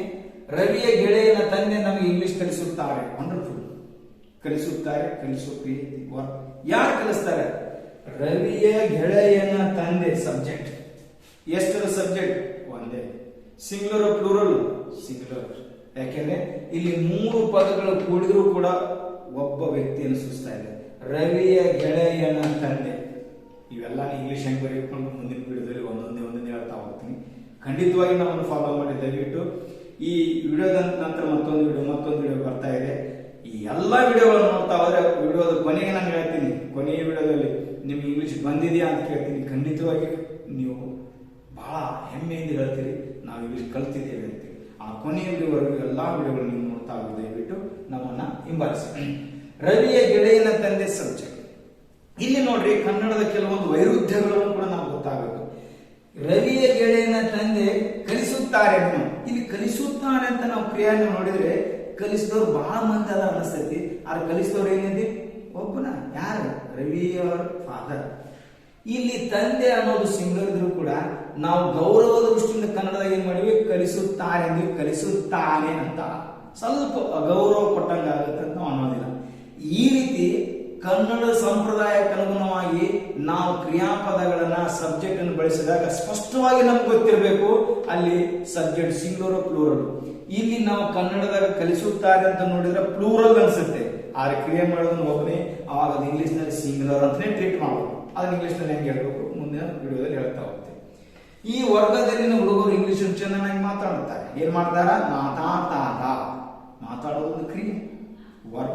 ಮಾತಾಡೋರು ಯಾರು? ಹುಡುಗರು. ಯಾವ ಹುಡುಗರು? ಕ್ಲಾಸ್. ಯಾವ ಕ್ಲಾಸ್? ಈ ಕ್ಲಾಸ್. ಈ ವರ್ಗದಲ್ಲಿನ ಹುಡುಗರು ಸಬ್ಜೆಕ್ಟ್. ಎಷ್ಟು ಸಬ್ಜೆಕ್ಟ್? ಒಂದೈತೆ. ಅದು ಸಿಂಗ್ಯುಲರ್ ಪ್ಲೂರಲ್? ಪ್ಲೂರಲ್. ಹುಡುಗರು. ಅದಕ್ಕೆ ಮಾತನಾಡುತ್ತಾರೆ. ಈ ವರ್ಗದಲ್ಲಿನ ಹುಡುಗ ಸಿಂಗ್ಯುಲರ್, ಮಾತನಾಡುತ್ತಾನೆ. ಚೆನ್ನಾಗಿ ನೀವು ಈ ಒಂದು ಮೊದಲ ಹೆಜ್ಜೆಯಲ್ಲಿ ನನ್ನ ಈ ವಿಡಿಯೋದ ಸಂಪೂರ್ಣ ಜ್ಞಾನ ಪಡ್ಕೊಂಡ್ರೆ ಬೇಕಾದಂಥ ಕಾಂಪಿಟೇಟಿವ್ ಎಕ್ಸಾಮ್ಗಳಿದೆ. ಖಂಡಿತವಾಗಿ ಸಾಕಷ್ಟು ವಿದ್ಯಾರ್ಥಿಗಳು ನಮ್ಮ ಅಕಾಡೆಮಿ ಇಂಗ್ಲಿಷ್ ಕಲ್ತ್ಕೊಂಡು ಕಾಂಪಿಟೇಟಿವ್ ಎಕ್ಸಾಮ್ ಪಾಸ್ ಆಗಿರೋ ದೊಡ್ಡ ದೊಡ್ಡ ವಿದ್ಯೆಯಲ್ಲಿದ್ದಾರೆ. ಅದೇ ಒಂದು ಸಾಕ್ಷಿ. ನಮ್ಮ ಯೋಚನೆಗಳು ನಮ್ಮ ಭವಿಷ್ಯವನ್ನು ರೂಪಿಸುತ್ತವೆ. ರೂಪಿಸೋದು, ರೂಪ ಕೊಡೋದು ಕೂಡ ಒಂದು ಕ್ರಿಯೆ, ರೂಪಿಸುತ್ತವೆ. ಈ ರೂಪಿಸೋ ಕ್ರಿಯೆ ಮಾಡೋರು ಯಾರು? ನಮ್ಮ ಇದು ಕ್ರಿಯೆ ಮಾಡೋರು ಯಾರು? Yes, good. ನಮ್ಮ ಯೋಚನೆ. ನಮ್ಮ ಯೋಚನೆಗಳು ವ್ಯಕ್ತಿನ ಅಲ್ಲ, ಪ್ರಾಣಿನ ಅಲ್ಲ. ಏನಿದು? ಏನೋ ಒಂದು ನಮ್ಮ ಮನಸ್ಸಿನ ಯೋಚನೆಗಳು ಒಂದು ಅಮೂರ್ತ ರೂಪದ ಸಬ್ಜೆಕ್ಟ್ ಇದೆ. ನಾವು ಈ ರೀತಿ ಅಮೂರ್ತ ರೂಪದ ವಿಷಯಗಳು ಕೂಡ ಸಬ್ಜೆಕ್ಟ್ ಆಗಿ ಬರ್ಬೋದು ಅಂತ ನಮ್ಗೆ ಗೊತ್ತಾಗಬೇಕು. ಇವನ್ನೇ ನಾವು ಇಂಗ್ಲಿಷ್ ನಲ್ಲಿ ಸರಳವಾಗಿ ರಚನೆ ಮಾಡ್ಕೋಬಹುದು. ಇದು ಗೊತ್ತಾಗದೇ ಇರೋದ್ರಿಂದ, ನಮ್ಮ ಕನ್ನಡ ವಾಕ್ಯಗಳೇ ನಮ್ಗೆ ಅರಿವಾಗದೇ ಇರೋದ್ರಿಂದ, ನಮ್ಮ ಕನ್ನಡ ವಾಕ್ಯದಲ್ಲಿ ವರ್ಗ ಯಾವುದು ಸಬ್ಜೆಕ್ಟ್ ಗೊತ್ತಿಲ್ಲದೆ ಇರೋದ್ರಿಂದ, ಈಗಾಗಲೇ ಗೊತ್ತಿಲ್ಲದ ಭಾಷೆ ಜೊತೆ ನಾವು ತಿನ್ಕಾಡ್ತಾ ಇದ್ದೀವಿ, ಹೆಣಗಾಡ್ತಾ ಇದ್ದೀವಿ, ಕಷ್ಟ ಪಡ್ತಾ ಇದ್ದೀವಿ. ಒಂದ್ಸಲನೋ 2 ಸಲ 10 ಸಲ ಪ್ರಯತ್ನ ಮಾಡ್ತೀವಿ. ನಮ್ಮದನ್ನೇ ಸ್ಪಷ್ಟಗೊಳಿಸದೇ ಇರೋದ್ರಿಂದ ಸ್ಪಷ್ಟವಲ್ಲದ ಪರಕೀಯ ಭಾಷೆ ನಮ್ಗೆ ಒಲಿಲಿಕ್ಕೆ ಸಾಧ್ಯವೇ ಇಲ್ಲ. ಹೀಗಾಗಿ ಸುಮಾರು ಪ್ರಯತ್ನಗಳ ನಂತರ ನಾವೇ ಬೇರೆ, ನಮ್ಮ ಇಂಗ್ಲಿಷೇ ಬೇರೆ, ನಮ್ ಇಂಗ್ಲಿಷ್ ಆಗಂಗಿಲ್ಲ, ನಮ್ ದಡ್ರು ಈ ಭಾವನೆ ಬೆಳೆದ ಜೊತೆಗೆ ಸುತ್ತಮುತ್ತಲಿನ ಗೆಳೆಯರು, ಶಿಕ್ಷಕರು, ಜನಗಳು ನಿನಗೆ ತಿಳಿದಿದ್ರೆ ಇಂಗ್ಲಿಷ್ ನಮ್ದಲ್ಲೇ, ನೀನು ಒಂದ್ ನಮೂನಿ ಹಿಂಗಂದು ನಾವು ಆ ಕಲಿಯುವ ಪ್ರಯತ್ನವನ್ನೇ ದೂರ ಮಾಡಿಬಿಟ್ಟಿದ್ವಿ. ದಯವಿಟ್ಟು ಪ್ರಯತ್ನ ಪ್ರಾರಂಭಿಸಿ. ಈ ವಿಡಿಯೋ ನಿಮ್ಗೆ ಆ ಪ್ರಯತ್ನ ಪಟ್ಟರೆ ಖಂಡಿತವಾಗಿಯೂ ನಿಮ್ಮ ಕಬ್ಬಿಣದ ಕಡಲೆಯಾದ ಇಂಗ್ಲಿಷ್ ಅನ್ನ ಸರಳವಾಗಿ ಕಲಿಯಲಿಕ್ಕೆ ಸಹಾಯ ಮಾಡುತ್ತೆ. ನೋಡೋಣ. ಆ ತೊಟ್ಟಿಲಿನಲ್ಲಿ ಒಂದು ಮುದ್ದಾದ ಹೆಣ್ಣು ಮಗು ನಿದ್ದೆ ಮಾಡುತ್ತಿದೆ. ಏನ್ ಮಾಡಾಕತ್ತೈತಿ? ನಿದ್ದೆ ಮಾಡಾಕತ್ತೈತಿ. ಯಾರು ನಿದ್ದೆ ಮಾಡಾಕತ್ತಾರ? ಒಂದು ಮುದ್ದಾದ ಹೆಣ್ಣು ಮಗು. 1 2 3 4 ಪದಗಳು ಕೂಡಿದ ಏನಾಗ್ತೀವಿ? ಸಬ್ಜೆಕ್ಟ್. ಯಾಕೆ? ಮಗು ನಿದ್ದೆ ಮಾಡುತ್ತಿದೆ. ಎಂತ ಮಗು? ಹೆಣ್ಣು ಮಗು. ಎಂತಾದ್ರು ಮುದ್ದಾದ ಆ ಮಗು ಅನ್ನೋಕೆ ನೇರವಾಗಿ ಸಂಬಂಧಪಡುವಂತ ಪದಗಳು ಎಷ್ಟು? ಒಂದು ಮುದ್ದಾದ ಹೆಣ್ಣು. ಈ 3 ಪದಗಳು ನೇರವಾಗಿ ಸಬ್ಜೆಕ್ಟ್ ಸಂಬಂಧಪಡ್ತಾವ. ಇದನ್ನ ನೀವು ಬೇರೆ ಕಡೆ ಇಟ್ರೆ ವಾಕ್ಯ ತಪ್ಪತ್. ನೋಡ್ರಿ, ಆ ತೊಟ್ಟಿಲಿನಲ್ಲಿ ಮುದ್ದಾದ ಹೆಣ್ಣು, ಒಂದು ಮಗು, ವಾಕ್ಯ ತರ್ತದೆ. ಈ ರೀತಿ ತಪ್ಪಿದರೆ ನೇರವಾಗಿ ಸಬ್ಜೆಕ್ಟ್ ಸಂಬಂಧಪಟ್ಟಿರ್ತಾವ, ಸಬ್ಜೆಕ್ಟ್ ಅಂತ ತೊಗೊಂಡು. ಆ ಮಹಿಳೆಗೆ ನೀನು ಅನೇಕ ಸಲ ಮೋಸ ಮಾಡಿದ್ದಿ. ಏನ್ ಮಾಡಿ? ಮೋಸ ಮಾಡಿ. ಯಾರು ಮಾಡಿದವರು ಮೋಸ? ನೀನು. ಏನಿದು? ಸಬ್ಜೆಕ್ಟ್. ಇಲ್ಲಿ ಬಂದು ಆ ಗುಡಿಸಿನಲ್ಲಿ ಒಬ್ಬ ಮುದುಕನಿದ್ದಾನೆ. ಏನ್ ಮಾಡ್ತಾ ಇದ್ದಾನೆ? ಕ್ರಿಯೆ ಇಲ್ಲ. ಏನು ಮಾಡಿದ್ದಾನೆ? ಕ್ರಿಯೆ ಇಲ್ಲ. ಅದು ಹೆಲ್ಪಿಂಗ್ ವರ್ಬ್. ಇಂಥ ವಾಕ್ಯಗಳು ನಾನು ಮುಂದಿನ ವಿಡಿಯೋದಲ್ಲಿ ಮತ್ತೆ ನಾನು ಚರ್ಚೆ ತಗೋತೀನಿ. ಈಗ ನಾನು ಕ್ರಿಯೆ ಇದ್ದಂತ ಮೇನ್ ವರ್ಬ್ ಅನ್ಬೋದಂತ ವರ್ಬ್ ಅನ್ನ ಒಂದಿಂತ ವಾಕ್ಯಗಳು ಮಾತ್ರ ಚರ್ಚೆ ಮಾಡ್ತಾ ಇದ್ದೇನೆ. 2ನೇ ವಿಷಯ ಗೊತ್ತಾಯ್ತು. 1ನೇ ವಿಷಯ ವರ್ಬ್, 2ನೇ ವಿಷಯ ಸಬ್ಜೆಕ್ಟ್. ವರ್ಬ್ ಅಂದ್ರೆ ಕ್ರಿಯೆಯನ್ನು ಸೂಚಿಸುವಂತ ಪದ, ಸಬ್ಜೆಕ್ಟ್ ಅಂದ್ರೆ ಕ್ರಿಯೆಯನ್ನ ಮಾಡುವವರು. ಆ ಕ್ರಿಯೆ ಮಾಡುವವರು ವ್ಯಕ್ತಿ ರೂಪದಲ್ಲಿ, ಪ್ರಾಣಿ ರೂಪದಲ್ಲಿ, ಸ್ಥಳದ ರೂಪದಲ್ಲಿ, ವಸ್ತು ರೂಪದಲ್ಲಿ ಬರ್ಬೋದು ಅಂತ ಹೇಳಿದ್ರೆ. ಇನ್ನ 3ನೇ ಅಂಶ ಆಬ್ಜೆಕ್ಟ್. ತಲೆ ಕಟ್ಕೋಬೇಡಿ ನನ್ನ ಮಿತ್ರರೇ. ಮೊದಲು ನೀವು ವರ್ಬ್ ಮಾಡ್ಕೊಳ್ರಿ, ಕ್ರಿಯೆ ಸಿಕ್ತು. ಈ ಕ್ರಿಯೆ ಮಾಡಿದ್ರೆ ಯಾರು ಅಂದ್ರೆ ಸಬ್ಜೆಕ್ಟ್ ಸಿಗುತ್ತಾ. ಇವೆರಡು ಪದಗಳು ಸಿಕ್ಕ ನಂತರ ಆ ವಾಕ್ಯದಲ್ಲಿ ಎಲ್ಲೇ ಇರಲಿ, ಎಷ್ಟೇ ಪದಗಳಲ್ಲಿ ಅಷ್ಟು ನೇರ ಸದ್ಯಕ್ಕೆ ಆಬ್ಜೆಕ್ಟ್. ಆಬ್ಜೆಕ್ಟ್ ಬಗ್ಗೆ ಸುದೀರ್ಘವಾದಂತ ಚರ್ಚೆ ಇದೆ, ಅದು ಮುಂದಿನ ವಿಡಿಯೋದಲ್ಲಿ ಹೇಳ್ತೀನಿ. ದಯವಿಟ್ಟು ಇಂಗ್ಲಿಷ್ ಗೊತ್ತಿರೋರು ಇದಕ್ಕೆ ಯಾಕೆ ನೀವು ಆಬ್ಜೆಕ್ಟ್ ಅಂತೀರಿ, ಹಂಗೆ ಹಿಂಗೆ ದಯವಿಟ್ಟು ಪ್ರಶ್ನೆ ಕೇಳಬೇಡ್ರಿ. ಸುಮಾರು ವಿಡಿಯೋಗಳ ನಂತರ ನಾನು ಇವತ್ತಿನ ಕ್ಲಾಸ್ ನಲ್ಲಿ ಇದನ್ನ ಆಬ್ಜೆಕ್ಟ್ ಯಾಕಂದ್ರೆ ತಿಳಿಯುತ್ತೆ. ಆ ವಿಡಿಯೋ ತಿಳಿಯೋ ತನಕ, ನೋಡೋ ತನಕ ದಯವಿಟ್ಟು ಇದ್ರ ಬಗ್ಗೆ ಯಾರು ಏನು ಪ್ರಶ್ನೆ ಕೇಳಬೇಡಿ. ನಾನು ಸಂಪೂರ್ಣವಾಗಿ ಸಾಂಪ್ರದಾಯಿಕ ಶೈಲಿಯಿಂದ ಭಿನ್ನವಾದಂತ ವಿಧಾನದಲ್ಲಿ ತಮಗೆ ಕಲಿಸೋ ಪ್ರಯತ್ನ ಮಾಡ್ತೀನಿ. ನಿಮಗೆ ಇಂಗ್ಲಿಷ್ ಕಲಿಸೋದೇ ನನ್ನ ಮುಖ್ಯ ಉದ್ದೇಶ ಆಗಿರೋದ್ರಿಂದ ಕೆಲವೊಂದು ವಿಷಯಗಳನ್ನು ಗೌಣವಾಗಿ ಕಂಡು ನಾನು ನಿಮ್ಗೆ ಕಲೀಲಿಕ್ಕೆ ಒಂದು ಭರವಸೆಯನ್ನು ಮೂಡಿಸ್ತಾ ಇದ್ದೇನೆ. ಅದಕ್ಕೆ ನೀವು ಮೊದಲು ವರ್ಬ್ ಮಾಡ್ಕೊಳ್ರಿ, ನಂತರ ಸಬ್ಜೆಕ್ಟ್. ಇವೆರಡು ಸಿಕ್ಕ ನಂತರ ಉಳಿದೆಲ್ಲಾ ಪದಗಳು, ಒಂದೇ ಪದ ಇರಲಿ, 2 ಇರಲಿ, 2ಕ್ಕಿಂತ ಜಾಸ್ತಿ ಇರಲಿ, ಅವೆಲ್ಲವನ್ನು ಆಬ್ಜೆಕ್ಟ್ ಅಂತ ತಗೊಂಡ್ರಿ. ಸರಿ, ನೋಡೋಣ. ಈ ಸಲ ಇಂಗ್ಲಿಷ್ ಕಲಿಯುತ್ತೇನೆ ವರ್ಬ್, ನಾನು ಸಬ್ಜೆಕ್ಟ್, ಈ ಎಲ್ಲಾ ಪದಗಳು. ಈ ಸಲ ಇಂಗ್ಲಿಷ್ ಆಬ್ಜೆಕ್ಟ್. ಓಕೆ. ಕಲಿಯುತ್ತೇನೆ ನಾನು ಈ ಸಲ ಇಂಗ್ಲಿಷ್ ಅನ್ನು, ಕಲಿಯುತ್ತೇನೆ ವರ್ಬ್, ನಾನು ಸಬ್ಜೆಕ್ಟ್, ಈ ಸಲ ಇಂಗ್ಲಿಷ್. ನೋಡ್ರಿ, ನಿಮ್ಮ ಕನ್ನಡ ವಾಕ್ಯದಲ್ಲಿ ಆ ವರ್ಬ್ ಎಲ್ಲಾರು ಬರ್ಬೋದು, ಸಬ್ಜೆಕ್ಟ್ ಎಲ್ಲಾರು ಬರ್ಬೋದು, ಆಬ್ಜೆಕ್ಟ್ ಎಲ್ಲಾರು ಬರ್ಬೋದು. ಇನ್ನೂ ಕನ್ಫ್ಯೂಷನ್ ಆದ್ರೆ ಈಗ ಸ್ಪಷ್ಟತೆ ಆಗ್ತಾ ಇರೋದ್ರಿಂದ ಕನ್ಫ್ಯೂಷನ್ ಕಡಿಮೆ ಆಗುತ್ತೆ. ನೋಡ್ರಿ, ರವಿ ನಿನ್ನೆ ಬೆಂಗಳೂರಿಗೆ ಹೋದನು ವರ್ಬ್, ಹೋದವನು ರವಿ ಸಬ್ಜೆಕ್ಟ್, ಉಳಿದೆಲ್ಲಾ ಪದಗಳು ಆಬ್ಜೆಕ್ಟ್. ಓಕೆ. ಈಗ ನಾವೆಲ್ಲರೂ ಇಂಗ್ಲಿಷ್ ಕಲಿಯುತ್ತಿದ್ದೇವೆ ವರ್ಬ್, ನಾವಿಲೋರ್ ಸಬ್ಜೆಕ್ಟ್, ಈಗ ಆಬ್ಜೆಕ್ಟ್, ಇಂಗ್ಲಿಷ್ ಆಬ್ಜೆಕ್ಟ್ ನೋಡಿ ಎಲ್ಲೆಲ್ಲಿ ಬರ್ತಾವ. ನಮ್ಗೆ ಸ್ಪಷ್ಟವಾಗಿ ವರ್ಬ್ ಸಬ್ಜೆಕ್ಟ್ ಸಿಕ್ಕ ನಂತರ ಅವು ಎಲ್ಲೇ ಇರಲಿ ಅಷ್ಟು ಆಬ್ಜೆಕ್ಟ್ ಅಂತ ಮಾಡ್ಕೊಂಡ್ರು. ಈಗ ಸದ್ಯ ರವಿ ಮತ್ತು ಸುಮಾ ಇಂದು ಬೆಂಗಳೂರು ಹೋಗಿದ್ದಾರೆ ವರ್ಬ್. ರವಿ ಮತ್ತು ಸುಮಾ ಸಬ್ಜೆಕ್ಟ್, ಇಂದು ಆಬ್ಜೆಕ್ಟ್, ಬೆಂಗಳೂರಿಗೆ ಆಬ್ಜೆಕ್ಟ್. ನಿನ್ನ ನಾಯಿ ಜನರಿಗೆ ಕಚ್ಚುತ್ತದೆ ವರ್ಬ್. ನಿನ್ನ ನಾಯಿ ಸಬ್ಜೆಕ್ಟ್, ಜನರಿಗೆ ಆಬ್ಜೆಕ್ಟ್. ನನಗೆ ಆ ಮೇಜು ಬಡಿಯಿತು ವರ್ಬ್. ಆ ಮೇಜು ಸಬ್ಜೆಕ್ಟ್, ನನಗೆ ಆಬ್ಜೆಕ್ಟ್. ಓಕೆ. ನಮಗೆ ಈ ಪುಸ್ತಕ ಬಹಳಷ್ಟು ಜ್ಞಾನವನ್ನು ಕೊಟ್ಟಿದೆ ವರ್ಬ್. ಈ ಪುಸ್ತಕ ಸಬ್ಜೆಕ್ಟ್, ನಮಗೆ ಆಬ್ಜೆಕ್ಟ್, ಬಹಳಷ್ಟು ಆಬ್ಜೆಕ್ಟ್, ಜ್ಞಾನವನ್ನು ಆಬ್ಜೆಕ್ಟ್. ಹಂಗೆ ನಿನ್ನೆ ಭಾರತ ಪಂದ್ಯವನ್ನು ಗೆದ್ದಿತ್ತು ವರ್ಬ್. ಭಾರತ ಸಬ್ಜೆಕ್ಟ್, ನಿನ್ನೆ ಆಬ್ಜೆಕ್ಟ್, ಪಂದ್ಯವನ್ನು ಆಬ್ಜೆಕ್ಟ್. ಓಕೆ. ಆಕಾಶದಲ್ಲಿ ಸಂತೋಷದಿಂದ ಹಾರಾಡುತ್ತೇವೆ ಎರಡು ಚಿಕ್ಕ ಪಕ್ಷಿಗಳು, ಹಾರಾಡುತ್ತೇವೆ ವರ್ಬ್. ಎರಡು ಚಿಕ್ಕ ಪಕ್ಷಿಗಳು ಸಬ್ಜೆಕ್ಟ್, ಆಕಾಶದಲ್ಲಿ ಆಬ್ಜೆಕ್ಟ್, ಸಂತೋಷದಿಂದ ಆಬ್ಜೆಕ್ಟ್. ಓಕೆ. ಇಲ್ಲಿ ಪ್ರತಿಯೊಂದು ವಾಕ್ಯವು ನಮಗೆ ಇಂಗ್ಲಿಷ್ ಕಲಿಸುತ್ತದೆ ವರ್ಬ್. ಪ್ರತಿಯೊಂದು ವಾಕ್ಯ ಸಬ್ಜೆಕ್ಟ್, ಇಲ್ಲಿ ಆಬ್ಜೆಕ್ಟ್, ನಂತರ ನಮಗೆ ಆಬ್ಜೆಕ್ಟ್, ಇಂಗ್ಲಿಷ್ ಆಬ್ಜೆಕ್ಟ್. ಈ ರೀತಿ ವರ್ಬ್ ಸಬ್ಜೆಕ್ಟ್ ಬಿಟ್ಟು ನಂತರ ಎಲ್ಲಾ ಪದಗಳು ಸದ್ಯ ಆಬ್ಜೆಕ್ಟ್ ಅಂತ ತಿಳ್ಕೊಂಡ್ರು. ಖಂಡಿತವಾಗಿ ಈ ಸಲ ನೀವು ವಿಡಿಯೋದ ಮೂಲಕ ಇಂಗ್ಲಿಷ್ ಕಲಿಯುತ್ತೀರಿ ವರ್ಬ್. ನೀವು ಸಬ್ಜೆಕ್ಟ್, ಉಳಿದೆಲ್ಲಾ ಪದಗಳು ಆಬ್ಜೆಕ್ಟ್. ನಂತರ ರವಿಯ ಗೆಳೆಯನು ಈ ಸಲ ಮೊದಲ ಬಹುಮಾನ ಗೆದ್ದಿದ್ದಾನೆ ವರ್ಬ್. ರವಿ ಗೆಳೆಯ ಸಬ್ಜೆಕ್ಟ್, ಈ ಸಲ ಮೊದಲ ಬಹುಮಾನವನ್ನು ಆಬ್ಜೆಕ್ಟ್. ನೋಡಿ, ನನಗೆ ಈ ಪ್ರಶ್ನೆಯನ್ನು ಅನೇಕ ಬುದ್ಧಿವಂತ ವಿದ್ಯಾರ್ಥಿಗಳು ಕೇಳಿದ್ದಾರೆ ಅವರು. ಅನೇಕ ಬುದ್ಧಿವಂತ ವಿದ್ಯಾರ್ಥಿಗಳು ಸಬ್ಜೆಕ್ಟ್, ನನಗೆ ಆಬ್ಜೆಕ್ಟ್, ಈ ಆಬ್ಜೆಕ್ಟ್, ಪ್ರಶ್ನೆಯನ್ನು ಆಬ್ಜೆಕ್ಟ್, ಎಲ್ಲ ಕೂಡಿರು ಆಬ್ಜೆಕ್ಟ್. ನನಗೆ ಈ ಪ್ರಶ್ನೆ. ನಿನ್ನೆ ರವಿ ತನ್ನ ತಂದೆಯೊಂದಿಗೆ ಬೆಂಗಳೂರಿಗೆ ಹೋದನು ವರ್ಬ್. ರವಿ ಸಬ್ಜೆಕ್ಟ್, ನಿನ್ನೆ ಆಬ್ಜೆಕ್ಟ್, ತನ್ನ ಆಬ್ಜೆಕ್ಟ್, ತಂದೆಯೊಂದಿಗೆ ಆಬ್ಜೆಕ್ಟ್, ಬೆಂಗಳೂರಿಗೆ ಆಬ್ಜೆಕ್ಟ್. ವರ್ಬ್ ಸಬ್ಜೆಕ್ಟ್ ಇವು ಸಿಕ್ಕ ನಂತರ ಎಲ್ಲಾ ಪದಗಳು ಎಲ್ಲೇ ಇರಲಿ, ಎಷ್ಟೇ ಇರಲಿ, ಹೆಂಗೆ ಇರಲಿ, ಈಗ ಸದ್ಯ ನಾವು ಆಬ್ಜೆಕ್ಟ್ ಅಂತ ತಗೊಂಡ್ಬಿಡೋದು. ನೆಕ್ಸ್ಟ್, ನಿನ್ನೆ ರವಿ ಮತ್ತು ಅವನ ತಂದೆ ಬೆಂಗಳೂರಿಗೆ ಹೋದರು ವರ್ಬ್. ರವಿ ಮತ್ತು ಅವನ ತಂದೆ, ನಾನು ಹೇಳಿದೆ ಇಲ್ಲಿ ನೋಡಿ, ಇದು ಸಬ್ಜೆಕ್ಟ್. ರವಿ ಮತ್ತು ಅವನ ತಂದೆ ಸಬ್ಜೆಕ್ಟ್, ಹೋದರು ಪ್ಲೂರಲ್ ಇದೆ. ಹೋದವರು ಯಾರು? ರವಿ ಮತ್ತು ಅವನ ತಂದೆ. ನಿನ್ನೆ ಓಕೆ, ಬೆಂಗಳೂರಿಗೆ ಆಬ್ಜೆಕ್ಟ್. ಬಡತನವು ನಮಗೆ ಅನೇಕ ಒಳ್ಳೆಯ ಪಾಠಗಳನ್ನು ಕಲಿಸುತ್ತದೆ ವರ್ಬ್. ಬಡತನವು ಸಬ್ಜೆಕ್ಟ್, ನಮಗೆ ಅನೇಕ ಒಳ್ಳೆಯ ಪಾಠಗಳನ್ನು ಆಬ್ಜೆಕ್ಟ್. ಓಕೆ. 1947ರಲ್ಲಿ ನಮ್ಮ ದೇಶ ಸ್ವಾತಂತ್ರ್ಯ ಪಡೆಯಿತು ವರ್ಬ್. ನಮ್ಮ ದೇಶ ಸಬ್ಜೆಕ್ಟ್, 1947ರಲ್ಲಿ ಆಬ್ಜೆಕ್ಟ್, ಸ್ವಾತಂತ್ರ್ಯವನ್ನು ಆಬ್ಜೆಕ್ಟ್. ರವಿಯ ಗೆಳೆಯನ ತಂದೆ ನಮಗೆ ಇಂಗ್ಲಿಷ್ ಕಲಿಸುತ್ತಾರೆ ವರ್ಬ್. ರವಿಯ ಗೆಳೆಯನ ತಂದೆ ಸಬ್ಜೆಕ್ಟ್, ನಮಗೆ ಆಬ್ಜೆಕ್ಟ್, ಇಂಗ್ಲಿಷ್ ಆಬ್ಜೆಕ್ಟ್. ಓಕೆ. ಈ ವರ್ಗದಲ್ಲಿ ಹುಡುಗರು ಇಂಗ್ಲಿಷ್ ಚೆನ್ನಾಗಿ ಮಾತನಾಡುತ್ತಾರೆ ವರ್ಬ್. ಈ ವರ್ಗದಲ್ಲಿ ಹುಡುಗರು ಸಬ್ಜೆಕ್ಟ್, ಇಂಗ್ಲಿಷ್ ಅನ್ನು ಆಬ್ಜೆಕ್ಟ್, ಚೆನ್ನಾಗಿ ಆಬ್ಜೆಕ್ಟ್. ನಮ್ಮ ಯೋಚನೆಗಳು ನಮ್ಮ ಭವಿಷ್ಯವನ್ನು ರೂಪಿಸುತ್ತವೆ ವರ್ಬ್. ನಮ್ಮ ಯೋಚನೆಗಳು ಸಬ್ಜೆಕ್ಟ್, ನಮ್ಮ ಭವಿಷ್ಯವನ್ನು ಆಬ್ಜೆಕ್ಟ್.